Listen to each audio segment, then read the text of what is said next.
Han Li took a moment to regain his bearings, then glanced at Immortal Lord Hot Flame before casting his gaze forward.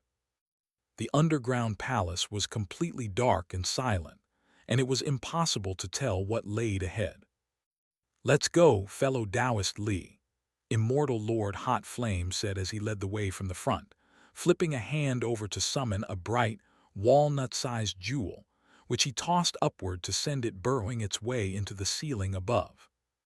The jewel was giving off radiant white light that illuminated the entire underground palace, and it was revealed that there was a strange wooden chair up ahead.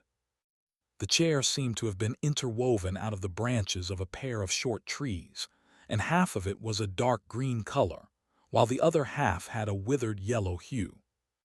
"I thought this would be where Senior Marshal Uncle Mu Yan stored his spirit pills and immortal plants, but it appears that there's nothing here," Immortal Lord Hot Flame said as a hint of disappointment flashed through his eyes. "Given how secretive this place is, I'm sure there's more to it than meets the eye. Perhaps there's something hidden here, and we just need to look a little harder," Han Li said as his gaze fell upon the wooden chair. Immortal Lord Hot Flame nodded in response, and he strode forward until he reached the wooden chair. After that, he gently set Mu Yan's body down onto the chair so that it was in an upright seated posture, then extended a respectful bow toward the body. Meanwhile, Han Li waited for Immortal Lord Hot Flame to pay his final respects to Mu Yan, and only after that did they begin to search through the palace together. Sometime later, the two of them met back up at the center of the palace, and they exchanged a glance to discover their own disappointment mirrored in each other's eyes. "I wasn't able to find any concealed mechanisms or restrictions here," Immortal Lord Hot Flame said. "It looks like whatever was in here has most likely already been taken," Han Li sighed in response. All of a sudden, he noticed out of the corner of his eye that Mu Yan's body seemed to have moved ever so slightly. He immediately turned his gaze to Mu Yan's body, only to find that it remained seated in a completely still manner on the strange wooden chair, but he was certain that he hadn't just imagined the movement. "I don't think so. I doubt anyone else aside from myself would have been aware of the existence of this underground palace," Immortal Lord Hot Flame mused, clearly having failed to detect what Han Li had just seen. Perhaps the true mantra sect was already looted when it was destroyed all those years ago. All of a sudden, Han Li's voice trailed off as his expression changed drastically, and he yelled, "Look out, fellow Taoist Hot Flame!" At the same time, a layer of peculiar green light emerged over Mu Yan's body, and black baleful qi was gathering within the large wound on its abdomen, forming a grape-sized bead in the blink of an eye. There was black qi swirling incessantly around the bead, presenting a strange sight to behold. Immediately thereafter, the branches on the wooden chair beneath Mu Yan's body suddenly parted as if they had sprung to life, then swept toward Immortal Lord Hot Flame like masses of vines. All of this had taken place in an instant, and even though Immortal Lord Hot Flame had been alerted by Han Li, he was still just a little too late to react, and he had only just sprung into action when several of the vines wrapped themselves around his arm. He immediately let loose an agonized howl as the sleeve around his arm was instantly reduced to ashes, and a series of black char marks appeared over the exposed skin of his arm. At the same time, his arm was being rapidly drained of its vitality, and his skin was becoming as wizened as tree bark. He immediately opened his mouth to release a burst of scorching crimson flames, which flowed along the vines ensnared around his arm toward the wooden chair. However, these incredibly formidable flames simply slipped off the vines like rain, and the vines were left completely unharmed. Right at this moment, a streak of azure swordlight shot forth through the air, swooping down with arcs of golden lightning flashing around it. A loud snap rang out as the vines were severed. Dark green liquid came gushing out alongside bursts of baleful black smoke. As soon as Immortal Lord Hot Flame was freed, he immediately rushed over to Han Li's side, then summoned a golden talisman that he pressed onto his arm with his uninjured hand. A faint sizzling sound rang out as plumes of pungent white smoke began to rise up from the talisman. Immortal Lord Hot Flame was sweating profusely from the intense agony, but he had no time to dwell on his own pain as he hurriedly asked, "What's going on, fellow Taoist Li?" "I'm not sure, but it looks like Senior Mu Yan is about to transform into a baleful entity," Han Li replied with tightly furrowed brows. At the same time, he was staring intently at the strange wooden chair. At this point, all of its vines had shrunk back and were waving incessantly like a head of devilish hair, but they were no longer lashing out at Han Li's duo. How is that possible? It's already been countless years. How could it possibly be that this just so happens to be the exact moment that he transforms into a baleful entity? Immortal Lord Hot Flame asked with an incredulous expression. "I don't have an answer to that, but I feel like it most likely has something to do with that wooden chair," Han Li speculated. Immortal Lord Hot Flame faltered slightly upon seeing this, following which a thought suddenly occurred to him, and he hurriedly yelled, "That's not a wooden chair, that's a—" Before he had a chance to finish his sentence, Han Li interjected in an urgent voice, "He's about to form a baleful embryo. Fellow Taoist Hot Flame, help me ward off those vines."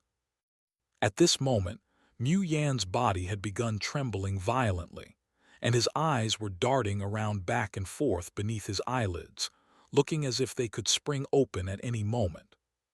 Han Li immediately sprang forward while summoning 9 azure bamboo cloud swarm swords at once, then combined them into a single sword before piercing it directly toward Mu Yan's abdomen, where the baleful embryo was taking shape. As soon as he reached within several hundred feet of the body, the nearby vines instantly erupted into a frenzy, lashing out at him from all directions. Immortal Lord Hot Flame hurriedly summoned his golden mirror upon seeing this, then tossed it forward before making a hand seal. The mirror shuddered violently as a complex rune appeared on its surface, and it released countless rays of golden light that encompassed the entire space around Han Li.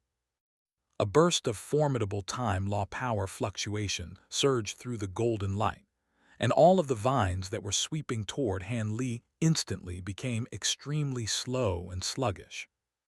At the same time, Han Li channeled his reversal true axis ability to drastically enhance his own speed, while a ball of divine devilbane lightning was conjured up at the tip of his azure longsword using his lightning wield technique. The sword was able to pierce straight through the barrier formed by interwoven vines before plunging into the hole in Mu Yan's abdomen, and a resounding thunderclap rang out as the ball of golden lightning exploded in all directions as countless tiny arcs of golden lightning, instantly tearing the baleful embryo to shreds. The destroyed baleful embryo reverted back into baleful chi that was completely eradicated, but right at this moment, Han Li saw Mu Yan's body open its eyes. However, the figure that was reflected in the pupils of Mu Yan's eyes was Chi Mozi instead of Han Li.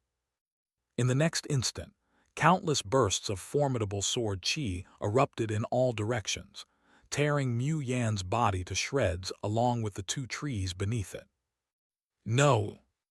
An anguished cry rang out, followed by a forlorn sigh, and the former had come from Immortal Lord Hot Flames, while the sigh had been heaved by Mo Guang. As soon as Han Li landed on the ground, Mo Guang's voice rang out in his mind. "What a pity! If only I hadn't been so engrossed in my cultivation just now." Han Li was naturally aware of what Mo Guang was referring to. If he could have devoured that baleful embryo, then his cultivation base would have definitely advanced even further, but deep down, that wasn't what Han Li wanted to see. An early high zenith stage, Mo Guang was already rather difficult to control. If he allowed Mo Guang to become even more powerful, then there was no telling what could happen.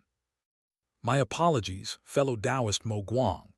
The situation was very urgent, so I had to act, Han Li said, communicating internally with Mo Guang. It's fine, it simply wasn't meant to be, Mo Guang sighed. Han Li turned to Immortal Lord Hot Flame, then asked, "Why did you call out to stop me just now, fellow Taoist Hot Flame?" At this point, Immortal Lord Hot Flame had already stowed his golden mirror away, and he stormed over to Han Li, then looked down at the charred wooden chair with a forlorn expression as he sighed. "You went too far overboard, fellow Taoist Li." "What's the problem?" Han Li asked with furrowed brows. "This thing is not some wooden chair. Instead, it's an immortal plant by the name of Twin Birth Tree. I recall that this was the thing that Senior Marshal Uncle Mu Yan used to overcome his baleful decay," Immortal Lord Hot Flame explained. An intense pang of remorse instantly welled up in Han Li's heart upon hearing this, but there was nothing that he could do. He leaned down to examine if there was any chance that the tree could be saved, and in doing so, he noticed a green branch among all of the charred branches.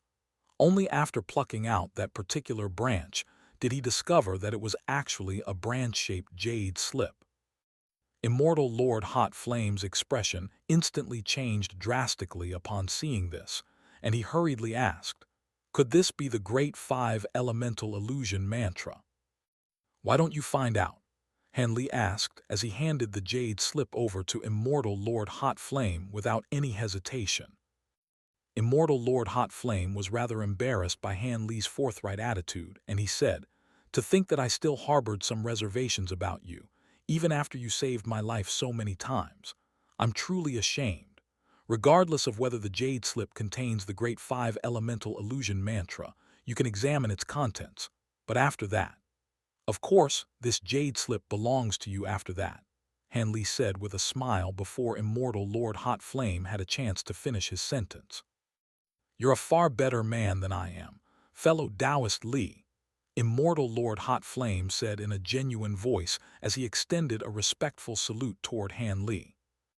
Han Li waved a dismissive hand, then picked up the jade slip and pressed it against his glabella to inject his spiritual sense into it.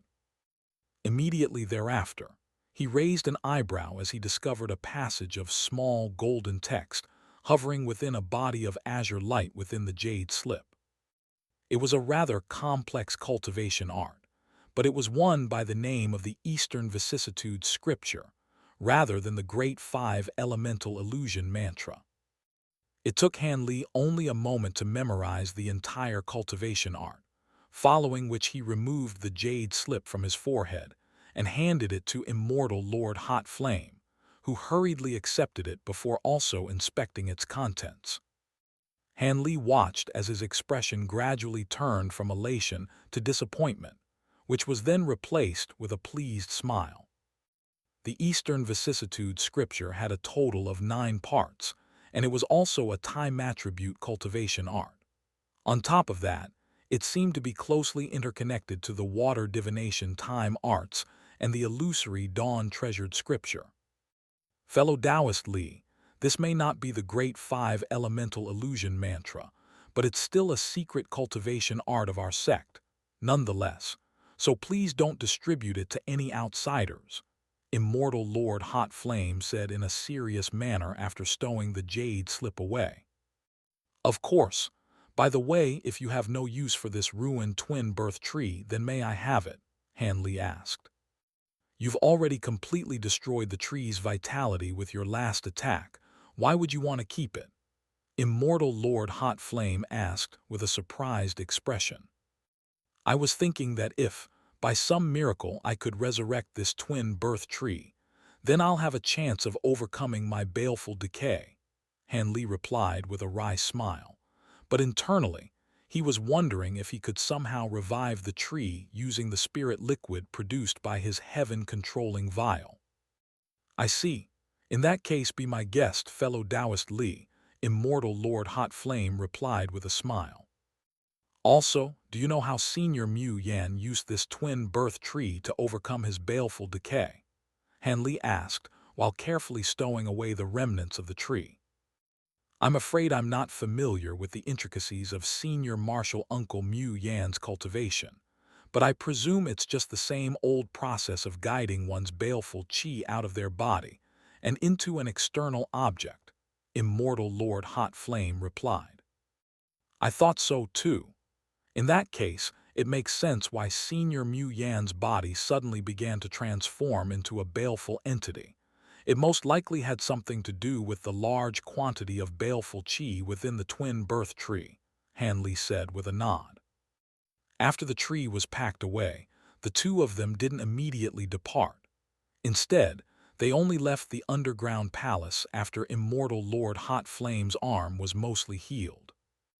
If the Great Five Elemental Illusion mantra isn't in the Twin Birth Palace, then there aren't many places left in the sect where it could be hidden. The Hidden Truth Valley shouldn't be far away from this place, assuming it's not on a separate landmass, so let's go there first, Immortal Lord Hot Flame suggested after the two of them returned to the plaza. What was this Hidden Truth Valley previously used for? Han Li asked. The Hidden Truth Valley was where Patriarch Myro normally cultivated in seclusion. Our patriarch spent most of his time there, and only came out to deliver lectures or to address important sect affairs. Hence, I think it's one of the places where the Great Five Elemental Illusion mantra could be hidden, Immortal Lord Hot Flame explained. All right then, let's go, Han Li replied with a nod. After that, the two of them got onto a flying boat, then set off in the direction of the Hidden Truth Valley under Immortal Lord Hot Flame's guidance. Along the way, they could see the ground below was severely ravaged by all types of fearsome attacks. Han Li couldn't help but think back to the scene that he had witnessed during his transmigration, particularly that almighty palm strike that had descended from the heavens, the recollection of which still struck him with a sense of lingering fear. With that in mind, he couldn't help but look up into the heavens, but of course, he saw nothing but the clear blue sky. Close to an hour later, the flying boat flew over a large set of ruins, then arrived in the air above a large plain, where it slowed down significantly. It's a good thing that the Hidden Truth Valley hasn't collapsed and is still connected to the Wood Emperor area, Immortal Lord Hot Flame said with a smile as he cast his gaze toward an azure valley in the distance. Han Li was also observing the valley, and he noticed that the two mountains on either side of it weren't very tall, and the terrain in the valley was quite flat, so most of the valley was basked under the light of the sun. This valley doesn't appear to be remarkable in any way. I'm assuming there must be some special restrictions set up here, right? Han Li asked with a puzzled expression. You're overthinking things, fellow Taoist Li. This is not the place in our sect with the most abundant world's origin qi, nor have I heard of any hidden restrictions here. Our patriarch chose this place to cultivate purely because he likes the ethereal bamboo growing here, Immortal Lord Hot Flame replied with a smile. I see, Han Li mused with a slightly surprised expression. Right as they were speaking to each other, the two of them arrived at the entrance of the valley. Even before they landed on the ground, they heard a collection of pleasant sounds ringing out within the valley, culminating in a beautiful melody. What's this? Han Li asked with an intrigued expression. Immortal Lord Hot Flame basked in the sound with his eyes closed for a moment, then explained. That's the ethereal bamboo melody, which comes from the sound of the ethereal bamboo striking against each other in the wind. Listening to the melody for long periods of time can clear one's mind and calm one's heart. No wonder Patriarch Myro chose this place to go into seclusion.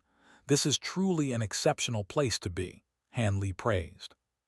We're only at the entrance of the valley right now.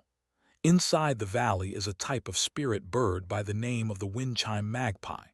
Their birdsong is very pleasant on the ears, and it forms a truly exquisite combination with the ethereal bamboo melody, Immortal Lord Hot Flame replied with a proud expression.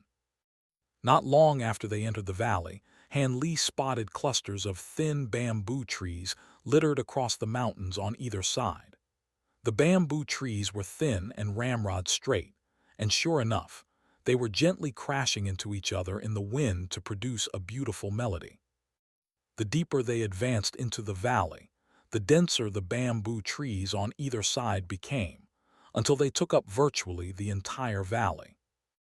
All that was available for Han Li's Du to walk on was a small stone path that was around 6 feet wide, leading deeper into the bamboo forest. Sure enough, Han Li began to feel more and more at ease as he listened to the ethereal bamboo melody, and the same applied to Immortal Lord Hot Flame as well. After walking for over an hour, a cloud of murky mist emerged within the bamboo forest, causing the sound of the ethereal bamboo melody to become slightly muffled. Han Li peered into the mist, which was only growing denser and denser, and a hint of unease welled up in his heart. He activated his infernal devilish eyes as he swept his gaze over his surroundings, but his visibility was limited to no more than 1,000 feet, beyond which he was unable to see anything. What was even more alarming to him was that all of the ethereal bamboo deep within the mist had turned a strange gray color, and they weren't producing much sound as they tapped against each other. Something's very strange about this mist, fellow Taoist Hot Flame. It's extremely restrictive on spiritual sense, and it also seems to be interspersed with some baleful qi. Could it be that we've unintentionally triggered some restriction in the valley? Han Li asked with furrowed brows. Our patriarch once issued an order prohibiting the setup of restrictions in the hidden Truth Valley, and disciples of our sect were free to enter the valley as they pleased, so I've been here many times. Occasionally, some mist would arise here, but it's always very thin, and I've never seen mist this dense and strange. Perhaps this mist only arose at some point after the sect's demise. Immortal Lord Hot Flame speculated. In any case, it's definitely not a good thing that our spiritual sense has been so severely restricted, so we need to be on our guard, Han Li said with tightly furrowed brows. Right at this moment, a loud explosion suddenly rang out, and hundreds of specks of green light suddenly emerged deep within the surrounding mist, then shot forth toward Han Li's Du from all directions. "Look out!" Han Li yelled as he flipped a hand over to summon an azure bamboo cloud-swarm sword with arcs of golden crackling all over its blade. With a slash of his sword, the golden lightning converged to form a wile that swept through the surrounding area.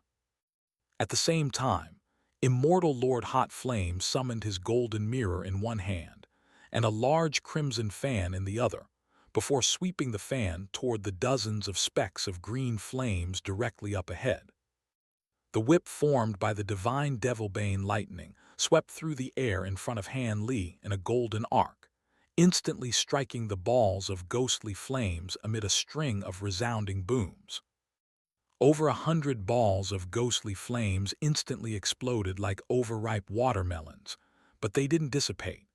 Instead, they split up into countless fist-sized balls of fire that continued to hurtle toward Han Li's Du, although slightly slower than before. At the same time, a series of fiery patterns lit up on the crimson fan, and crimson fireballs of a comparable size to the green fireballs shot forth before clashing against the green flames and exploding violently. The green and crimson flames seemed to be able to cancel each other out, and one fireball after another was snuffed out as they clashed against one another. "It looks like my flames can counteract these things, fellow Taoist Li," Immortal Lord Hot Flame yelled. Han Li immediately sprang into action upon hearing this, summoning his flame of essence, which appeared on his shoulder in the form of a fiery silver figure. The tiny figure stretched lazily as it inspected its surroundings, then turned to the surrounding green flames with an eager expression, looking as if it were raring for battle. A faint smile appeared on Han Li's face at the sight of the silver figure's eager display, and he instructed, "Go."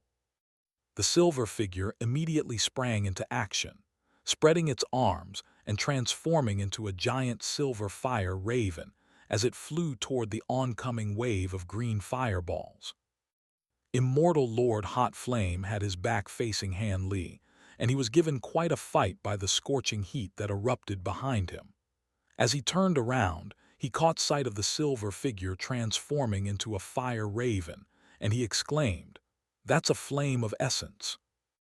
An envious look then appeared on his face as he turned his gaze to Han Li, who paid no heed to his reaction. He had already heard from Ma Liang about just how extraordinary his essence fire raven was. It was an extremely rare being, even in the true immortal realm, and it had been a massive waste for him to use it solely for pill refinement all these years.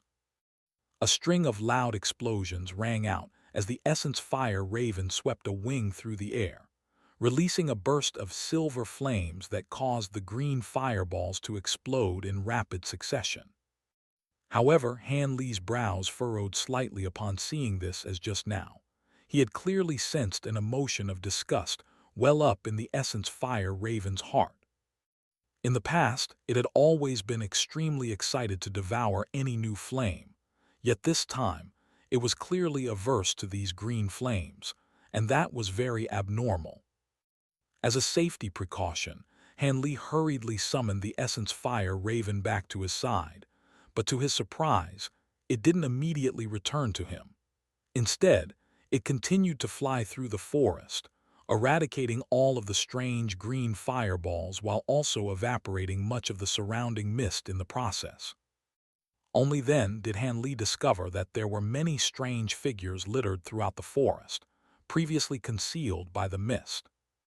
Most of them were hunched over like elderly men, and behind them were 7 or 8 giant figures that were each over 100 feet tall, with a series of sharp spikes all over their bodies. At the center of these strange figures was another special figure who appeared to be no different from the average person. They seemed to be wearing a long robe, which was gently flapping in the wind. The figures were all standing completely still within the mist, and it was as if they were one with the mist. If the essence fire raven hadn't evaporated much of the surrounding mist, Han Li wouldn't have been able to detect them at all. Right at this moment, the essence fire raven flew back to Han Li's side, then landed on his shoulder after reverting back to its humanoid figure, and it was looking a little weary. Han Li examined its condition, and was relieved to find that it was only suffering from minor spiritual power overexertion. "What are those things?" Immortal Lord Hot Flame asked with a puzzled expression as he retreated back to Han Li's side. Han Li shook his head and offered no response. Right at this moment, a voice suddenly rang out up ahead. "I was hoping that those grave oil flames would have been enough to kill the two of you without your detection, but you're more alert than I expected."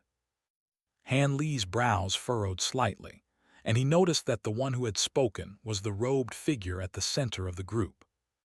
"Who are you?" Immortal Lord Hot Flame asked. The robed figure offered no response. Instead, it said something in a foreign language, and all of the figures enshrouded in the mist up ahead abruptly sprang into action. Despite their hunched-over appearance, they were extremely agile, spreading themselves out before springing up into the air to rush over the tops of the bamboo trees, surrounding Han Li's duo from all directions. Meanwhile, the giant figures behind them were even more direct, simply charging straight at Han Li's duo, destroying all of the bamboo trees in their path. The only one who did nothing was the robed figure in the middle, who remained still and quickly vanished again into the converging mist. "Here they come," Han Li warned as he looked up into the sky with his infernal devilish eyes, and Immortal Lord Hot Flame hurriedly looked up as well. At this point, the hunched-over figures were already descending upon them, and they were revealed to be around a dozen ape-like creatures, but with completely hairless gray bodies. On top of that, there seemed to be a pair of fleshy gray wings under their armpits, and they would spread those wings whenever they leaped through the air, allowing them to glide using the air currents. As they drew close to Han Li's duo, The ape-like creatures launched themselves from the ethereal bamboo trees, and Han Li immediately stepped away to the side to evade their attacks. A resounding boom rang out as the ape-like creature at the forefront of the group slammed forcefully into the ground, causing the earth to tremble and crack violently. Han Li raised an eyebrow with a surprised expression. These creatures weren't very large, but they were extremely fast and strong. But what was truly surprising to Han Li was the deathly gray color of their eyes. Before he had a chance to think about anything else, several more figures came pouncing down at him from above, and all of them were wielding clubs that they were swinging at him from different directions. Han Li raised a hand to summon two balls of lightning, one golden and one silver, and they flew up into the air before clashing against each other and exploding in unison. A vast expanse of golden and silver lightning spread through the air, and from within it emerged a giant ring of golden lightning that erupted outward in the form of an incredibly formidable shockwave. An acrid, charred odor instantly wafted through the air, and plumes of smoke rose up from the bodies of the ape-like creatures as they were sent flying back before tumbling toward the ground. Meanwhile, the crimson fan in Immortal Lord Hot Flame's hand was flashing incessantly, and it was releasing a steady stream of fireballs to strike the ape-like creatures. However, he was also only able to keep them at bay, but was unable to inflict any severe injuries upon them. Right at this moment, Han Li abruptly vanished from the spot, then appeared in front of one of the ape-like creatures that had just fallen to the ground before plunging his azure bamboo cloudswarm sword forcefully down toward it. The creature was clearly quite startled by this, but it reacted very quickly, raising its gray club to defend itself. The tip of Han Li's sword struck the gray club, and in the next instant, a faint crack rang out as the club split open to release a burst of dense, black baleful chi that surged directly toward Han Li's face. Han Li's brows furrowed slightly as he sent the ape-like creature flying with a kick, and it crashed into one of the oncoming giant figures. The giant creature was over 100 feet tall, and its entire body was covered in gray scales, much like those of a crocodile. Its head resembled that of a giant lizard, but it had no pupils, and its cavernous mouth was filled with sharp and serrated teeth.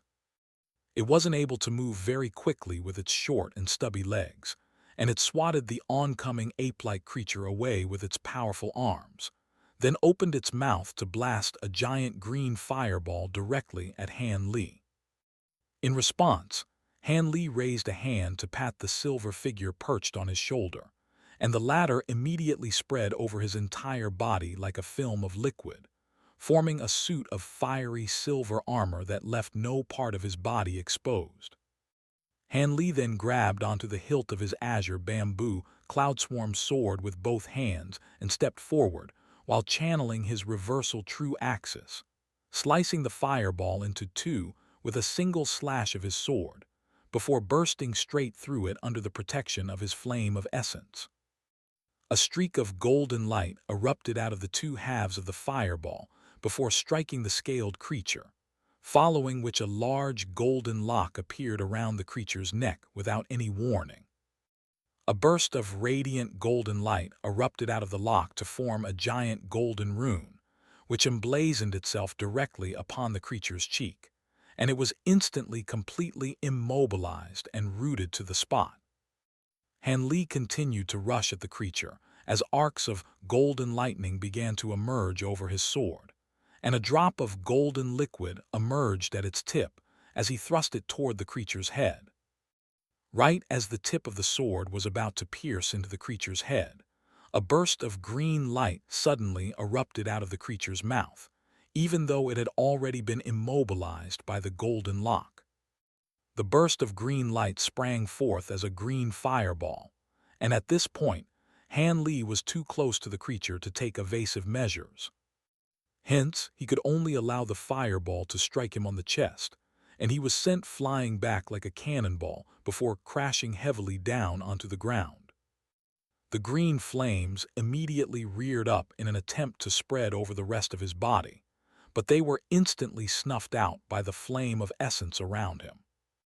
Han Li rose up from the ground, then took a glance at Immortal Lord Hot Flame, who was being attacked by around a dozen ape-like creatures and one of the giant scaled creatures. Despite this, he appeared to be quite calm and composed. He then turned to look at the scaled beast that had been immobilized by the golden lock immortal treasure, and he discovered that there was currently a white-robed human-looking young man standing on its shoulder, looking at him with a faint smile on his face. This was the mysterious robed figure that had been enshrouded in mist earlier.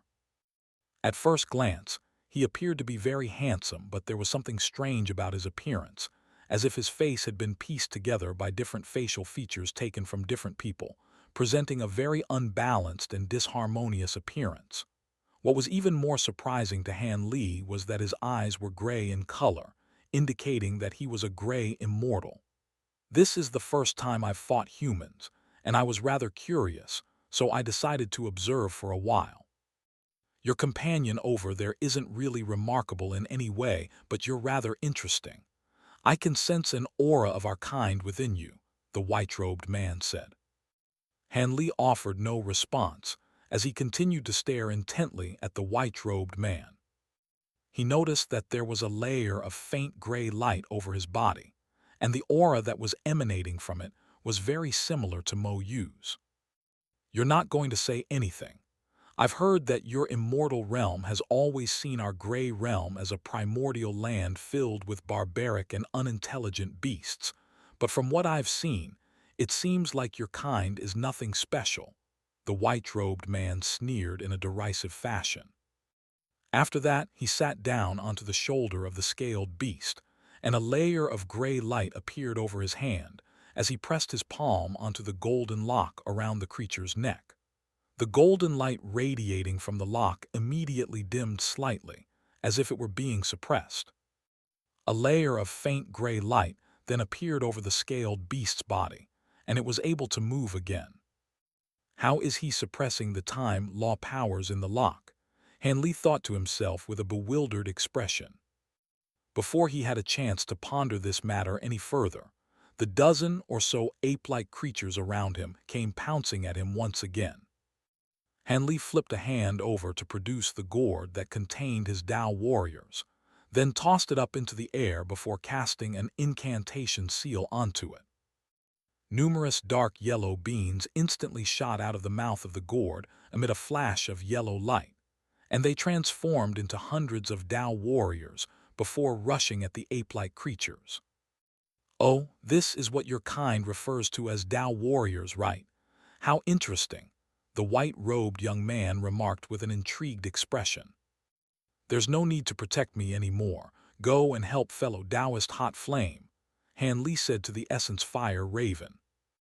As soon as his voice trailed off, the suit of fiery silver armor on his body instantly receded before reverting back into a silver fire raven that was perched on his shoulder. After that, it spread its wings and let loose a clear cry as it flew toward Immortal Lord Hot Flame. At this moment, Immortal Lord Hot Flame had his hands full dealing with the scaled beasts and the ape-like creatures, and if it weren't for the slowing effect of his golden mirror, he would have most likely already been defeated. Only after receiving reinforcements in the form of the Essence Fire Raven and a large number of Tao warriors was he finally able to catch his breath and take a glance in Han Li's direction. At this moment, Han Li and the white-robed young man were still observing each other from afar, and neither of them was in a hurry to attack. I hear that you gray immortals have cultivation arts that allow one to integrate baleful qi into their body. Do you have any cultivation arts to expel baleful qi? Han Li suddenly asked. The white-robed young man was initially rather taken aback by this question, but a thought then occurred to him, and he erupted into laughter. No wonder there's so much baleful qi in your body. You must have somehow gotten your hands on one of our cultivation arts, right? Looks like it'll be faster to just search his soul. With that in mind, Han Li sprang up into the air, then channeled his reversal true axis ability, and he instantly vanished from the spot. The white-robed young man faltered slightly upon seeing this, and only then did he realize that Han Li had intentionally concealed his own power and was now moving far faster than before. A burst of bright gray light appeared in his eyes as he clenched his fists tightly and let loose a loud roar. A layer of dense baleful qi erupted out of his back like a giant black shield, right as Han Li appeared behind him. And Han Li's sword struck the baleful qi shield with a resounding clang before being repelled upward. With a wave of his hand, the golden lock around the scaled beast's neck lit up, then shrank down rapidly before locking itself around the gray immortal's ankle, upon which a golden rune appeared on his chest. The gray immortal's body instantly stiffened, while the black baleful shield behind him also fell completely still. Despite this, Han Li didn't immediately rush in for the kill. Instead, he flipped a hand over to summon his profound heavenly gourd, and he aimed the mouth of the gourd directly at the gray immortal, upon which the spirit patterns on the surface of the gourd lit up in unison. Immediately thereafter, he thrust the palm of his hand firmly into the underside of the gourd, and a green vortex appeared at its mouth, following which a burst of tremendous power erupted forth from within. The gray immortal's expression changed drastically upon seeing this, and he no longer pretended to be immobilized as he flipped a hand over to produce a palm-sized black badge, then tossed it upward, and the badge instantly rose up into the air before swelling to the size of a shield. A head of a beast that Han Li had never seen before was engraved onto the badge, and its eyes suddenly began to glow with dark red light as if it had sprung to life. At the same time, it opened its mouth to reveal a crimson vortex, which was giving off bursts of peculiar energy fluctuations. A low roar rang out from within the crimson vortex, following which it released a burst of radiant crimson light, which struck the oncoming azure bamboo cloud swarm sword, and a loud clang rang out as the azure light around the sword faded. The flying sword was stopped cold in its tracks, while the burst of crimson light was also shattered and swept back into the badge.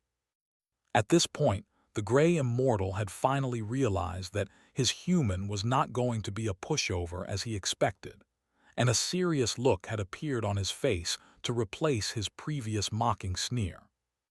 With a flick of his wrist, a burst of gray light appeared over his hand, and it was as if he had put on an extremely thin gray glove. He grabbed onto the golden lock around his ankle, and the golden light around the lock flickered erratically before fading altogether, following which it was forced open with a faint crack. After summoning his azure bamboo cloud swarm sword back to himself, Han Li took a deep breath as a surprised look appeared on his face. He had no idea how this gray immortal was able to suppress the law powers contained within a 9th-grade immortal treasure. He took a glance at Immortal Lord Hot Flame to find that, with the assistance of the Essence Fire Raven and the Tao warriors, he had already managed to slay several of the ape-like creatures, but he was still locked in a fierce battle against the remaining ape-like creatures and the scaled beasts. Han Li didn't know if the gray immortal had any allies nearby, or any reinforcements on the way, so he had to end this battle quickly. With that in mind, he immediately released his golden spirit domain, but only to the point that it encompassed himself and the gray immortal, as well as the scaled beast beneath the latter. Immediately thereafter, Han Li channeled his mantra domain ability and declared, "Positional shift." Before the white-robed young man had a chance to do anything, he and Han Li somehow switched positions, and he was hovering in midair in the spot where Han Li had just been standing a moment ago, while Han Li was standing on the shoulder of the scaled beast. From there, Han Li sliced off the scaled beast's head with a swing of his sword, sending large volumes of green blood splattering in all directions. Some of the blood sprayed onto the white-robed young man's face, and he wiped it from his cheek with his hand to find that it was warm and sticky, seemingly not an illusion. A hint of panic finally flashed through his eyes at the sight of Han Li, and right at this moment, Han Li spoke once again. "Decapitate." A faint thud rang out, and the white-robed young man felt a cold sensation on his neck, following which the world began to spin around him. His head had already been separated from his body, and as it tumbled toward the ground, it let loose a scream of horror and indignation. A streak of silver light instantly shot out of his eyes, then transformed into a tiny silver figure that was around 3 inches tall. The silver figure had a set of indistinct facial features and immediately attempted to flee the scene. However, it had only just flown out of the gray immortal's body when it discovered that its physical body was still standing on the scaled beast's shoulder, and it hadn't been decapitated at all. Only then did it realize that it had fallen prey to an illusion. A look of alarm and fury appeared on the tiny silver figure's face as it attempted to fly back into its body. But right at this moment, a golden vortex appeared behind the silver figure without any warning, and it was instantly rooted to the spot. However, instead of allowing the vortex to devour the silver figure, Han Li flew onto the scene and grabbed onto the silver figure, following which a translucent thread shot out of his glabella as he prepared to forcibly search the silver figure's soul. The silver struggled violently for a short while, but after realizing that its struggles were futile, a burst of gray light suddenly appeared on its abdomen.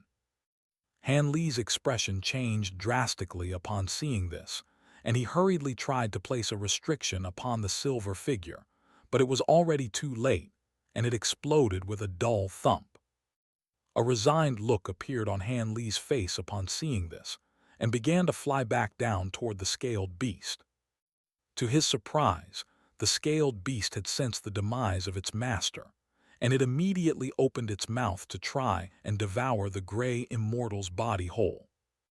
Han Li gave a cold harumph as 3 balls of golden lightning emerged from the tip of his sword, and he swooped down from above before slashing his sword at the scaled beast.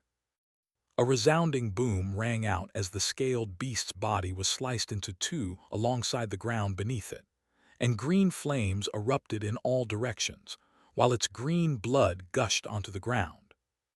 With a flick of his wrist, Han Li drew the gray immortal's body to himself, and after conducting a search, he was unable to find the black badge that the gray immortal had used before. However, he did find a white bone bracelet on his wrist. "Is this a storage tool?" Han Li attempted to refine the bracelet, but it displayed no reaction, so he slipped it onto his own wrist for now.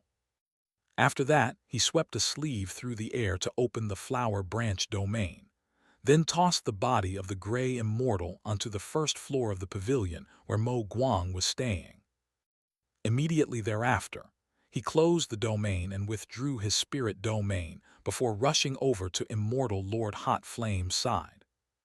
It didn't take very long at all for the 2 of them to eradicate all of the remaining enemies, and Immortal Lord Hot Flame's brows were tightly furrowed as he stared at all of the bodies strewn over the ground. "Are these beings all from the Gray Realm?" "I believe so. The man that I just fought against was a gray immortal, so it stands to reason that these creatures were all from the Gray Realm as well. Should we continue our search or get out of this place for now, fellow Taoist Hot Flame?" Han Li asked. "At this point, will you really be content with turning back without getting to the bottom of this?" Immortal Lord Hot Flame asked with a wry smile. "I suppose we don't have a choice in the matter then, do we?" Han Li chuckled. The 2 of them took a moment to rest, then continued to make their way deeper into the valley. But they had only walked for a few hundred meters before they spotted a circular formation that was around 100 feet in size on the ground.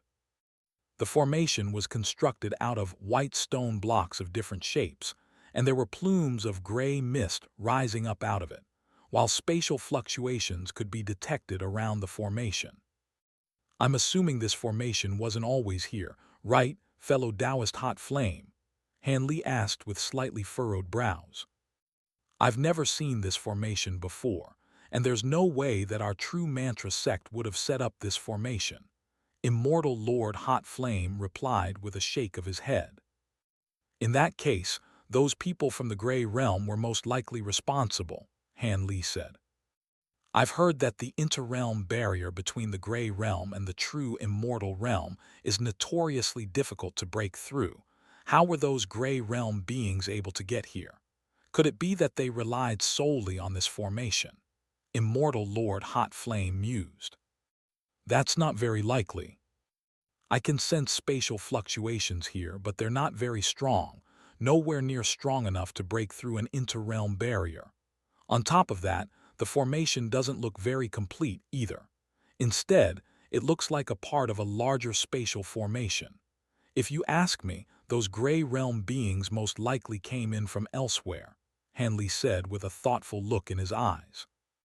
You're saying that only a small part of this formation has been set up? Immortal Lord Hot Flame asked. The formation here is most likely an important point in a larger formation, and the Gray Realm beings that we encountered could have been assigned here to protect this location. Once the entire formation is complete, it's very likely that they'll be able to establish a passageway that connects the Gray Realm to the true Immortal Realm, Han Li elaborated. If that's true, then our true Immortal Realm is about to face a calamitous disaster, Immortal Lord Hot Flame exclaimed. I wouldn't go that far. The Gray Realm beings most likely chose the true mantra sect ruins as an incision point, as they somehow discovered that the space here is very chaotic, thereby making it far easier to access from the Gray Realm. However, what they don't know is that the spatial balance here is extremely fragile, so it most likely won't be able to withstand the establishment of a large-scale spatial passageway, Han Li said. So you're saying that if they forcibly set up a spatial passageway here, then this space will collapse?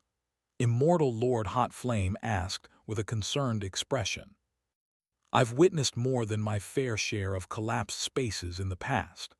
The spatial balance here is already very tenuous, and if the balance is broken, collapse is almost certainly imminent, Han Li replied with a solemn expression. In that case, we have to make haste and find the Great Five Elemental Illusion mantra as soon as possible, then leave this place right away, Immortal Lord Hot Flame said. Now that even Gray Realm beings have entered these ruins, we really do have to hurry. Otherwise, if we encounter more powerful Gray Immortals, then we may not be so lucky to emerge alive, Han Li agreed. With that, the two of them disassembled the white stone formation and split the materials between each other. After that, they scoured the valley, upon which they discovered that the cave abode that Patriarch Myro had once cultivated in had already been destroyed, presumably during the battle that led to the demise of the sect. Hence, they could only leave the valley and travel to the true Mantra Palace, according to Immortal Lord Hot Flame's recollection of its location. While Han Li's duo was being attacked by the Gray Realm beings, the battle between Shi Chuankong's trio and the two immortal envoys was drawing to a close.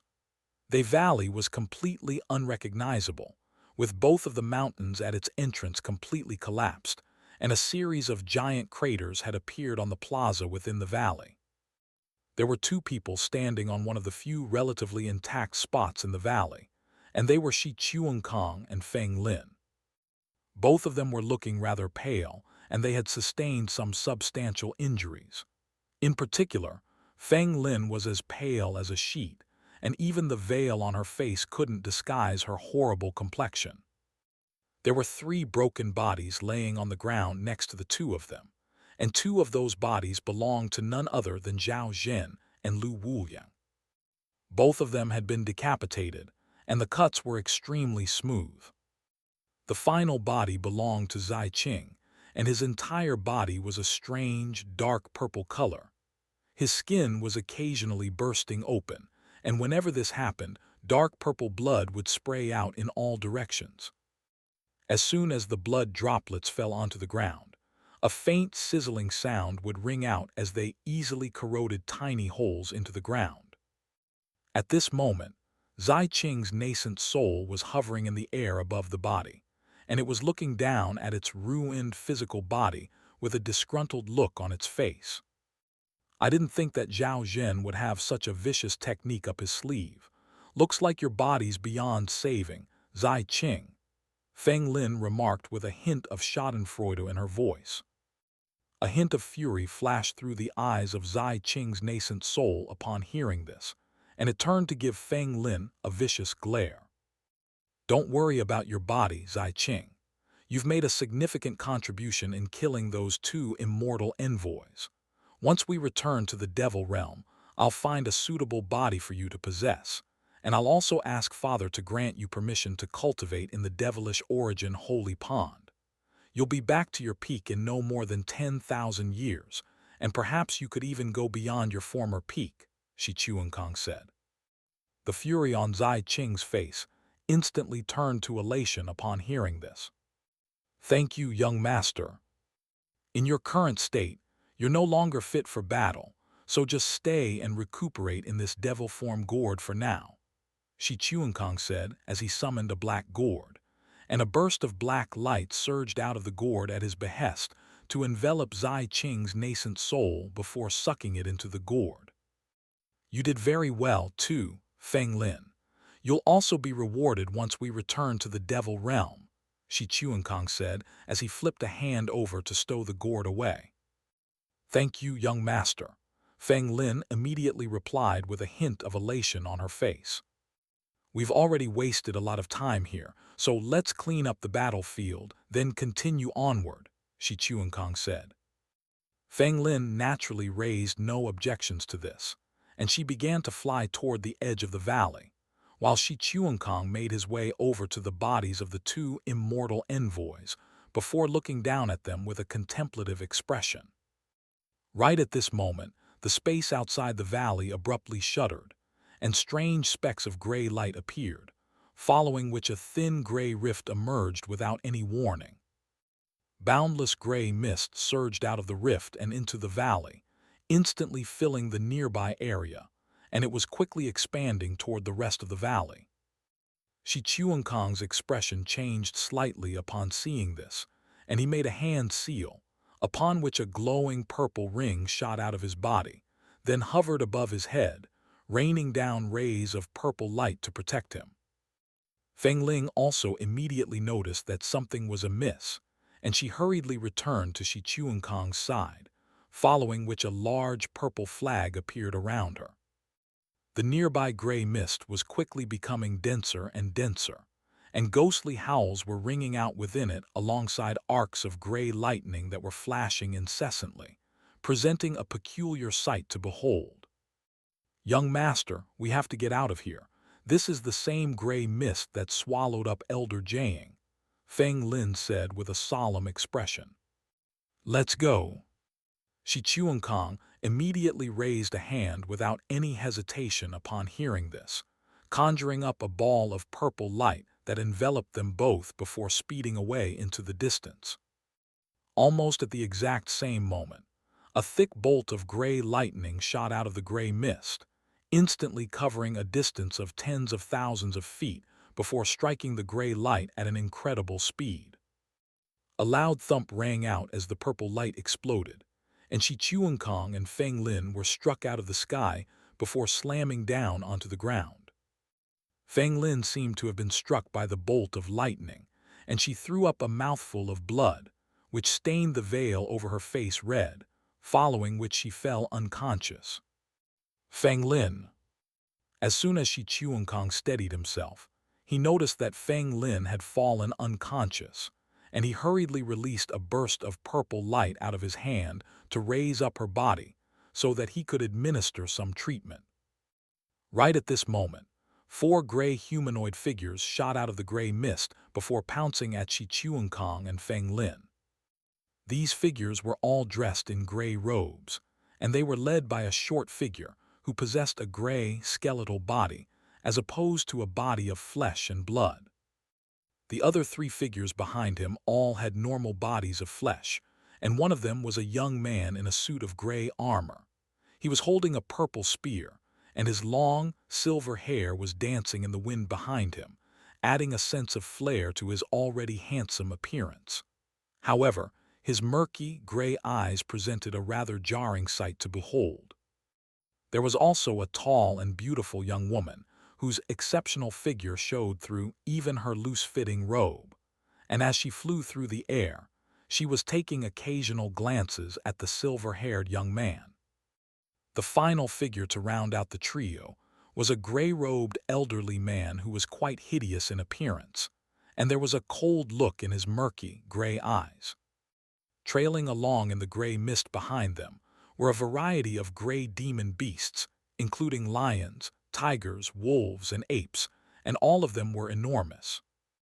As soon as Shi Chuankong caught sight of the four figures, he immediately identified them as gray immortals. It was naturally quite alarming to see gray immortals here, but he remained calm and composed as he swept a sleeve through the air, releasing four palm-sized black talismans that were giving off extremely formidable lightning law power fluctuations and devilish chi fluctuations.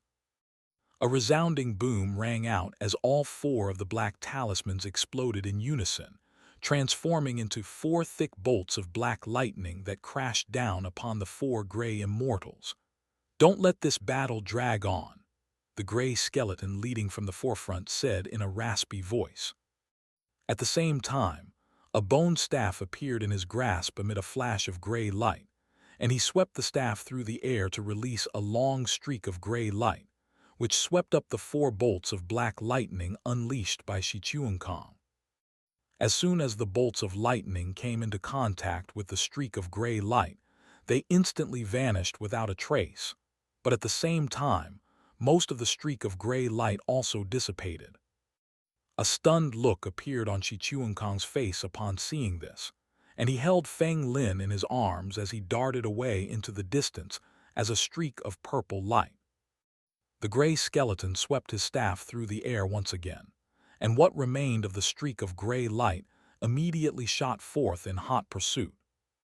At the same time, the other three gray immortals also sprang into action. The gray-haired young man thrust his spear forward, and a thick gray dragon of light shot out of the tip of the spear. The young woman flipped a hand over to summon a gray whip, using which she released a thick gray whip projection, while the gray-robed elderly man opened his mouth to release a long streak of gray light. The four bursts of gray light quickly intertwined to form a large gray net that caught up to Shi Chuankong in a flash. Faint gray flames were drifting over the net as it fell upon Shi Chuankong and Feng Lin at an alarming speed, and in response, Shi Chuankong opened his mouth to release a ball of black light before casting an incantation seal into it. The ball of black light instantly transformed into a short black halberd that shot forth upward, and engraved onto the front of the halberd was a fearsome-looking dragon's head that was giving off tremendous devilish chi. A fierce look then appeared on his face, and with a flick of his wrist, the black halberd swelled to around 1,000 feet in size while releasing a high-pitched shriek. Countless bursts of black light erupted out of the giant black halberd, and in particular, the dragon head design on its tip was flashing incessantly as if it were about to spring to life. The giant halberd was imbued with tremendous power, slicing through the very space in its path as it crashed heavily down upon the gray net, but the net only trembled slightly before withstanding the attack with ease. However, it had been slowed down slightly in its descent. Shi Chuankong was astonished to see this. This devilish dragon halberd was a vastly renowned weapon in the devil realm, yet it wasn't even able to put a scratch on the gray net. Right at this moment, the gray skeleton swept his staff through the air a third time, releasing a burst of gray flames that vanished into the gray net. The gray flames on the net instantly reared up, then transformed into countless thin strands of gray fire that wrapped themselves around the giant halberd. Ensnared by the gray flames, the black halberd rapidly shrank back down to its original size, and the devilish light emanating from it also quickly faded as if it were being corroded, while the dragon head design engraved upon it let loose an agonized howl. The gray net shuddered slightly before continuing to descend, and a grim look appeared on Shi Chuankong's face upon seeing this, following which he gritted his teeth as he made a hand seal. The black halberd immediately began to radiate blinding black light before exploding with a resounding boom, and a massive ball of black light emerged from the explosion. Numerous black dragon projections erupted out of the ball of black light before flying away in all directions, and the surrounding space warped violently as countless spatial rifts emerged. Bursts of spatial turbulence seeped in through the rifts, forming gusts of ferocious silver wind that swept through the surrounding area. The gray net was once again stopped cold in its tracks by the black dragon projections and the gusts of silver wind, following which it was sent flying upward. The detonation of the black halberd had unleashed devastating power, and many of the black dragon projections and gusts of silver wind were able to force their way through the gray net to strike the 4 gray immortals behind it. The gray skeleton was unleashing one secret technique after another, and it seemed that he was struggling to withstand the onslaught. Right at this moment, the gray-haired young man stepped forward, and the purple spear in his hand glowed radiantly before releasing countless spear projections like a peacock spreading its canopy. A string of dull thumps rang out in rapid succession, as most of the oncoming assault was counteracted by the spear projections, and the residual shockwaves were enough to force the 4 gray immortals back a few steps, but all of them remained completely unscathed. Taking advantage of this opportunity, Shi Chuankong opened his mouth to release a burst of silver light, which swept up himself and Feng Lin, then transformed into a silver shuttle projection that split up into hundreds of identical versions of itself before flying away in different directions, vanishing out of sight in the blink of an eye. The 4 of them chose not to give chase upon seeing this, and the gray demon beasts behind them also drew to a halt. "He got away so fast," the gray-robed elderly man exclaimed with a stunned expression.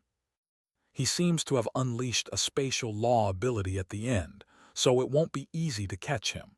What do we do now, Mr. Gu?" the gray-haired young man asked as he turned to the gray skeleton. The skeleton didn't immediately respond. Instead, he swept his staff through the air, and the gray net instantly spread open. He then flipped a hand over to produce a small gray plate, hovering above which were 5 gray bone badges, each of which carried a projection of a miniature humanoid figure. One of the bone badges was already broken and had fallen onto the plate. "What? Fang Jin is already dead. How is that possible? As arrogant as he may be, he's at the mid-high zenith stage and has 2 silver lizards at his disposal. How could he have been killed?" the young woman exclaimed with an incredulous expression. "All of the people who have entered the true Mantra Sect ruins are powerful figures of the true immortal realm. We just encountered someone capable of wielding spatial law powers, did we not? Fang Jin is indeed quite powerful, but he's always been very arrogant. He insisted on acting alone in this mission, and his decision has caught up with him," the gray-robed elderly man sneered. "How could you say that, Gui Tian? Fang Jin was our ally, yet here you are, all but celebrating his death," the young woman accused in an appalled voice. The gray-robed elderly man made no attempt to defend himself. Instead, he merely took a glance at the young woman, particularly making it a point out of having his gaze linger on her voluptuous breasts. The young woman was furious to see this, yet before she had a chance to say anything, the gray skeleton said, "That's enough. We're carrying out a mission right now, so we can't afford to get distracted." "You're right, Mr. Gu," the gray-robed elderly man hurriedly replied with a nod, but there was still a sly grin playing on his lips. The gray-haired young man made a calming gesture at the young woman, and she took a deep breath to suppress her fury. Seeing as Fang Jin is dead, the The formation where he is has most likely been destroyed as well. How do we proceed from here, Mr. Gu? The gray-haired young man asked. The gray skeleton considered the question for a moment, then turned to look behind himself before sweeping a sleeve through the air to release a burst of gray light, which quickly carried the bodies of Zhao Zhen and Lu Wuliang back to him. He examined the two bodies momentarily, then stowed them away before swinging his staff through the air. The gray mist behind him instantly began to churn violently as it swept forward in a frenzy, swallowing up all of the gray demon beasts. After that, the gray mist continued onward without pause, encompassing the 4 gray immortals as well, then sped forward as an all-devouring gray wave, seemingly in pursuit of Shi Chuankang's duo. Ali. Elsewhere in the True Mantra Sect ruins, Han Li and Immortal Lord Hot Flame were flying through the air over a swamp as 2 streaks of light. There were numerous pools and puddles littered throughout the swamp, and occasionally, plumes of purple mist would rise up from within it, similar to the illusory smoke of the illusory smoke swamp, except this mist was only a normal miasma with no illusory qualities. The True Mantra Palace is not far up ahead. It was another place where our patriarch often went into seclusion, Immortal Lord Hot Flame said. That means that it could be where the Great 5 Elemental Illusion Mantra is hidden, right? Han Li asked. Yes, but it's only a possibility. Having said that, even if the cultivation art isn't hidden there, there should be some other treasures inside. I hope they haven't been destroyed, Immortal Lord Hot Flame replied. Many powers have made their way into these ruins. Right now, even the gray immortals have shown up here to complicate things even further, so we should speed up a little more to avoid trouble as much as possible, Han Li said. I agree, but just because this place looks safe doesn't mean that there aren't any hidden spatial rifts nearby. If we recklessly speed up without discretion, we could be subjecting ourselves to a great deal of risk, Immortal Lord Hot Flame replied in a concerned manner. It's fine, my spirit eyes can see through those hidden spatial rifts, Han Li said as he made a hand seal, and a series of purple patterns emerged over his body, giving off formidable devilish chi. Immortal Lord Hot Flame's expression changed slightly upon seeing this, but Han Li paid no heed to his reaction as bright purple light emerged within his eyes, before projecting outward to form 2 beams of purple light that were around a foot in length. Countless purple runes were flashing within the beams of purple light, and there were also countless specks of purple radiance dancing within his eyes, presenting a profound sight to behold. All right, let's go, Han Li said as he sped up significantly, and Immortal Lord Hot Flame hurriedly followed along. The 2 of them flew for close to another 2 hours, and the swamp down below gradually faded, replaced by a vast sea. This area of the sea was quite cold, and occasionally snow could be seen falling from the sky. Large chunks of ice had also taken shape on the surface of the sea, reflecting the light of the sun in beautiful ways. Upon arriving at the sea, Immortal Lord Hot Flame pulled out a plate treasure, seemingly to ascertain their current location, then flew away in a certain direction. The 2 of them flew onward for a while longer when an island that was close to 10,000 kilometers in size suddenly appeared up ahead. From afar, one could see a huge mountain at the center of the island. The mountain was as straight and sharp as a giant white sword, and on the mountain's summit was a huge palace that was as pristine white as jade. The palace seemed to have been constructed out of some type of white jade material, and rays of white light were occasionally rising up from it, presenting a majestic sight to behold. In contrast with the destroyed palaces that Han Li's duo had encountered up to this point, this palace was completely unscathed. There was a huge plaque hanging up the entrance of the palace that read True Mantra Palace in large, golden characters that were glowing radiantly under the light of the sun. This is great. This place has been perfectly preserved. Immortal Lord Hot Flame exclaimed in a celebratory voice. The surroundings of this palace have been tampered with, so I don't think it'll be easy to enter the palace. Han Li mused as he inspected the area around the palace with his infernal devilish eyes. Indeed, our Sect's heaven and earth dust formation has been set up around the true mantra palace. It's one of our Sect's most powerful concealed formations, and even high zenith stage beings struggle to detect it, so it's very impressive that you were able to see it right away. Immortal Lord Hot Flame said in a surprised voice as he took an extra glance at Han Li's glowing purple eyes. You sound very confident, fellow Taoist Hot Flame. Could it be that you already have a way to bypass the formation? Han Li asked as the purple light in his eyes faded. For an outsider, bypassing the formation would be near impossible, but you can count on me to get us through, fellow Taoist Li, Immortal Lord Hot Flame assured with a smile. Immediately thereafter, he flipped a hand over to produce a silver jade plate before tossing it upward, and at the same time, he cast an incantation seal into the jade plate with his other hand.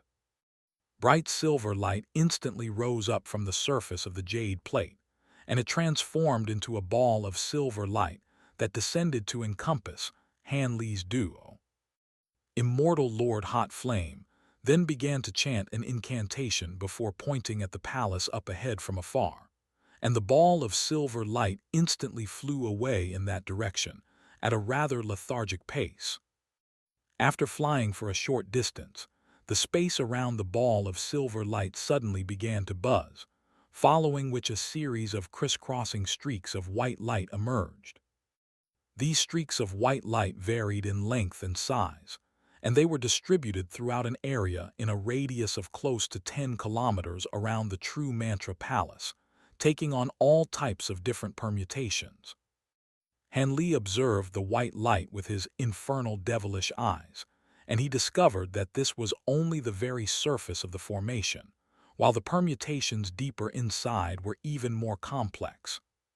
Through the use of his infernal devilish eyes, he was able to see countless specks of white light of different sizes in the surrounding space, presenting a resplendent sight to behold. However, if he were to focus his gaze on any individual speck of light, then he would discover that it encompassed a tiny, independent world that contained all types of living creatures, the sky, the sea. It was all extremely realistic and profound. Han Li was surprised to discover that the formation was even more profound than he imagined. These specks of light appeared to all be independent, but some type of connection existed between all of them, and if any of them were to clash against each other, then the entire formation would instantly be activated to eradicate the intruder. Despite the confidence with which Immortal Lord Hot Flame had spoken with earlier, he was proceeding with extreme caution, meticulously controlling the ball of silver light as it weaved through the specks of white light. After close to 2 hours, the two of them had only covered about half the distance through the formation. All of a sudden, the formation up ahead changed once again, and a series of balls of black light emerged before revolving on the spot while releasing waves of black ripples. As these ripples gradually expanded outward, the scene up ahead gradually took on an indistinct appearance, and a menacing atmosphere arose in the air. The second half of this formation is even more difficult to deal with. I'll need to be fully focused, so make sure that you absolutely do not distract me, fellow Taoist Li, Immortal Lord Hot Flame warned. Han Li nodded in response, and Immortal Lord Hot Flame knew that Han Li was a reliable person, so he had only issued this warning as a safety precaution. He took a deep breath, yet right as he was about to direct the ball of silver light onward, the black ripples up ahead were suddenly thrown into complete disarray before rapidly fading away. The balls of black light also shrank down significantly, and the space up ahead was instantly cleared, allowing Han Li's duo to see the gates of the true mantra palace. In the formation behind them, all of the white light also quickly faded, and it was as if the formation had somehow been suddenly deactivated. Both Han Li and Immortal Lord Hot Flame were quite taken aback to see this, but the latter reacted very quickly, pouncing on this opportunity to accelerate the ball of silver light drastically. In the span of just a few seconds, it passed through the rest of the formation before arriving at the gates of the true Mantra Palace. "What happened just now?" Immortal Lord Hot Flame asked. "I'm assuming the core of this formation must be in the true Mantra Palace, so I can only assume that something's happened in there," Han Li speculated. "Could it be that someone has already gotten here before us?" Immortal Lord Hot Flame asked as he also hurriedly cast his gaze toward the palace. From afar, the gates of the true Mantra Palace hadn't appeared all that large. But only now that they were standing directly before them did he truly come to realize just how enormous they were. Standing in front of the palace gates, the two of them were made to look like a pair of tiny ants, and they could see a long passageway beyond the entrance of the palace, but for some reason, the passageway was very dimly lit. Even with his exceptional eyesight, Han Li was only able to see just over 100 feet into the palace from the entrance, and the darkness inside struck him with a peculiar sense of foreboding. He attempted to extend his spiritual sense into the passageway, only for it to be instantly repelled by a burst of invisible force. His brows furrowed slightly as he turned to Immortal Lord Hot Flame with an inquisitive expression. "Don't look at me, fellow Taoist Li. This is my first time here as well. I only know the way to traverse through the heaven and earth dust formation outside, as I just so happened to see the formation diagram once," Immortal Lord Hot Flame said with a shrug. "Well, we certainly can't turn back at this point, so let's go in," Han Li said, then stepped into the palace, and Immortal Lord Hot Flame hurriedly followed along. There seemed to be some type of special restriction set up within the passageway, and no matter what light sources Han Li's duo tried to use to illuminate the path ahead, they were only able to see less than 200 feet up ahead at most. Beyond that point, everything was enshrouded in darkness. The area was deathly silent with the exception of their footsteps, and even after they had been walking for 15 minutes, there was still no sign that they were approaching the end of the passageway. As a safety precaution, neither of them dared to speed up, and they continued at a slow and steady pace. The complete silence and suffocating darkness culminated in a very unsettling environment, and before long, Immortal Lord Hot Flame's breathing was beginning to become a little labored. Even Han Li was gradually becoming more and more flustered as they continued down the seemingly never-ending path. Right at this moment, the sound of faint sobbing rang out up ahead. Han Li immediately stopped cold in his tracks as he channeled his immortal spiritual power, but the sound up ahead abruptly faded as if it had been nothing more than a figment of his imagination. "Did you hear that, fellow Taoist Hot Flame?" Han Li asked as he turned to Immortal Lord Hot Flame, only to discover that he was no longer there. "Fellow Taoist Hot Flame," Han Li called out as he injected some of his immortal spiritual power into his voice, causing the nearby ground and walls to tremble violently. However, there was still no response, and it was as if Immortal Lord Hot Flame had truly vanished. "Have I fallen into an illusion?" Han Li's expression darkened slightly as he channeled the immense spiritual power in his mind, but he couldn't sense anything to indicate that he had fallen prey to an illusion. "Fellow Taoist Mo Guang, can you?" All of a sudden, his voice trailed off there as he discovered that his connection with Mo Guang had completely faded. It seemed that his spiritual sense had been sealed by some type of mysterious power, restricting it strictly to the confines of his mind. Not only had his connection with the flower branch domain been severed, the same applied to all of his other storage tools as well. It wasn't clear whether he had fallen under any illusion, but at this point, Han Li knew that he had to have triggered some type of restriction in the passageway. He looked forward and back with a hesitant expression for a moment, then suddenly quickened his pace as he continued onward. He had already been walking down the passageway for a long time, so turning back now would be a huge waste.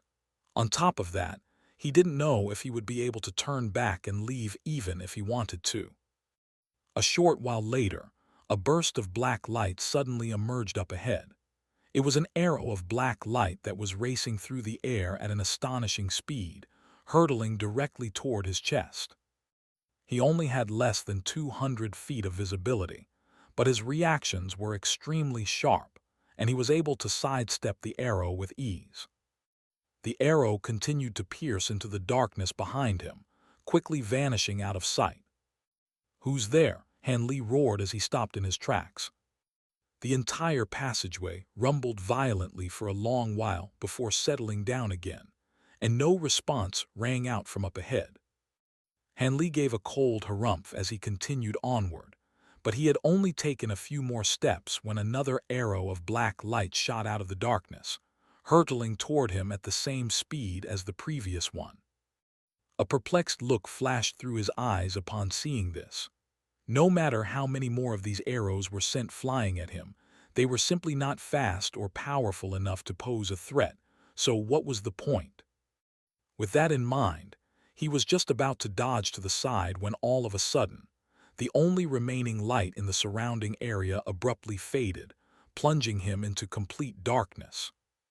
A piercing shriek rang out, and Han Li gave a muffled groan as he stumbled a couple of steps backward. Due to the sudden onset of darkness, he had been a split second too slow to react, and as a result, the second arrow had managed to glance his shoulder. Even though it was only a glancing blow, Han Li felt as if someone had pierced a red-hot dagger viciously into his soul, inflicting excruciating pain. Han Li suppressed the frustration in his heart as he hurriedly channeled his immortal spiritual power to try and conjure up some azure light to illuminate the darkness. But no matter what light sources he tried to summon, the surrounding darkness refused to fade, leaving him unable to see or sense anything. Is the restriction here devouring all light? No, the problem is that my eyes can no longer see. As soon as this realization dawned on him, a grim look instantly appeared on Han Li's face. At this moment, he was unable to release his spiritual sense, and his eyesight had been sealed, leaving him completely vulnerable should there be any more arrows coming his way. Sure enough, as soon as this thought sprang into his mind, another piercing shriek rang out up ahead. Han Li hurriedly turned to use his hearing to determine the direction that the arrow was coming from, then attempted to sidestep the projectile, but a cold sensation flashed over his lower abdomen, followed by a burst of intense pain that caused him to give another muffled groan. Han Li laid a hand onto his lower abdomen to find that a large chunk of flesh was missing there, seemingly having been eaten away by something. He immediately channeled his great universe origin arts, and bursts of cool energy surged toward the wounds on his shoulder and his lower abdomen from his 36 profound acupoints. After mastering the great universe origin arts, not only had he attained incredible strength, his regenerative abilities also improved significantly, and the pain from his 2 wounds was instantly significantly alleviated. At the same time, he swept a sleeve through the air to release the 9 azure bamboo cloudswarm swords, the blue shield, the golden lock, and the profound heavenly gourd from his body. All of his other immortal treasures were in his storage tools, which he was no longer able to sense, so they were inaccessible to him. Before he had a chance to do anything else, another piercing shriek rang out. Upon determining the location of the arrow with his hearing, Han Li immediately threw a punch in that direction.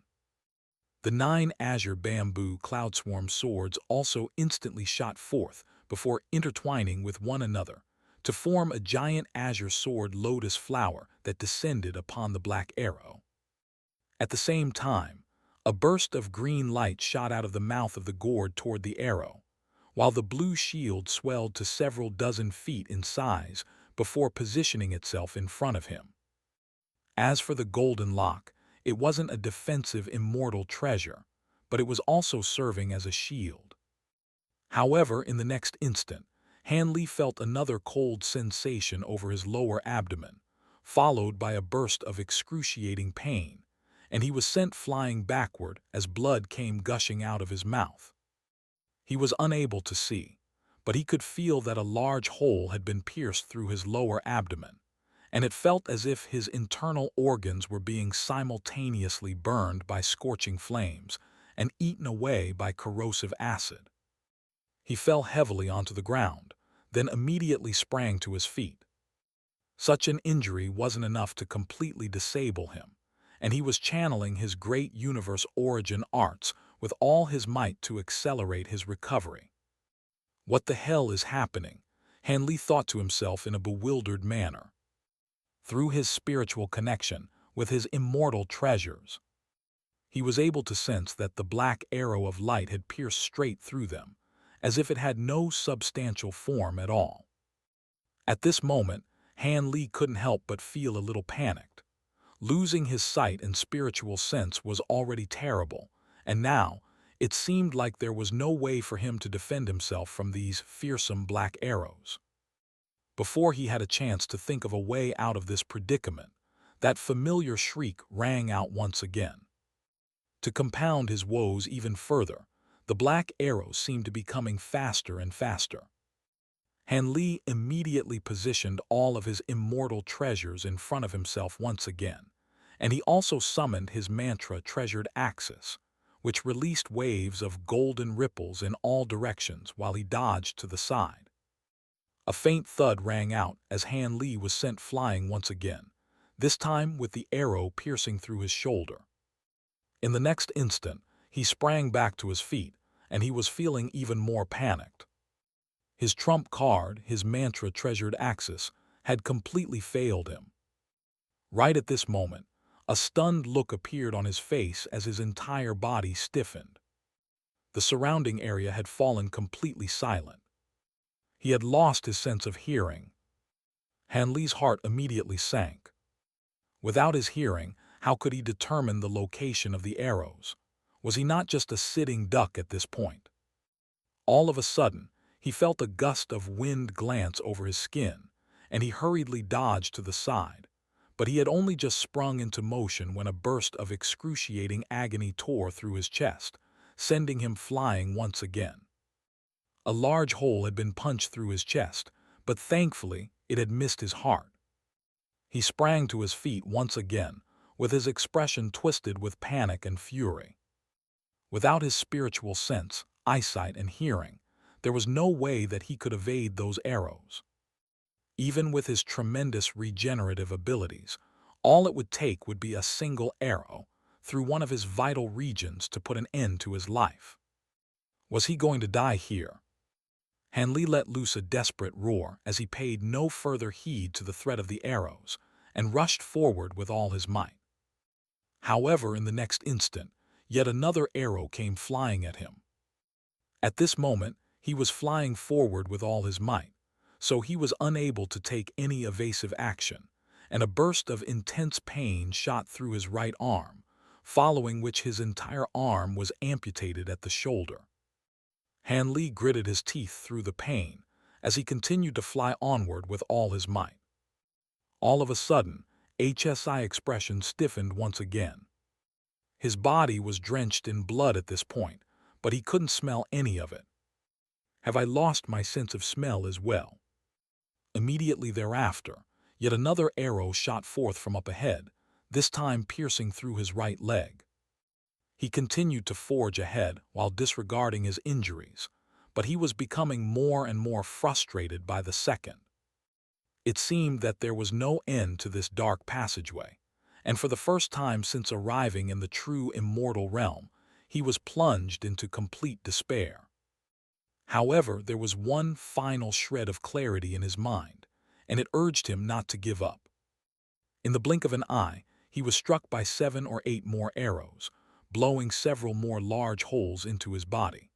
The only silver lining was that he still had his sense of touch, so he was able to sense the wind swept up by the arrows and dodge at the last second, thereby allowing him to save his vital regions from being struck. However, even with his tremendous physical constitution, he was starting to grow a little woozy from his severe injuries. "I can't keep going like this." All of a sudden, Hanley stopped in his tracks, then descended onto the ground, gasping for air. He had thought that the passageway wouldn't be very long, that he would be able to reach the end in a short time if he were to fly at full speed, but he was clearly incorrect in his evaluation. He channeled his great universe origin arts with all his might in an attempt to recover from his injuries, but they were far too severe for his regenerative abilities to keep up with. What do I do? Hanley's mind was racing as he tried to think of a way out of this dire situation. Right at this moment, his expression stiffened once again. He had lost his sense of touch. With the deprivation of his sense of touch, all possibility of him evading the black arrows had been erased. Right at this moment, a cold sensation pierced through his dantian, followed by the all-too-familiar burst of excruciating pain. Hanley wanted to roar in indignation, but was unable to utter even a single sound. With the destruction of his dantian and his nascent soul, his consciousness was quickly fading into darkness, and he was unable to hold on despite his desperate efforts to do so. Right at this moment, the alluring figure of Nangongwan sprang into his mind. "Wanner!" Hanley yelled from the bottom of his heart, and what remained of his consciousness clung stubbornly to this plane of existence, refusing to dissipate. He couldn't die here. There were so many things that he still had to do. He couldn't give up. Hanley clung desperately onto his final shred with lucidity with all his might, refusing to sink into the abyss. Time passed by in an agonizingly slow fashion, and after what seemed like an eternity, a faint crack rang out within his mind, as if something had shattered. In the next instant, an enormous flow of warmth surged into Hanley's consciousness, causing him to involuntarily relax and pass out. "Fellow Taoist Li, fellow Taoist Li."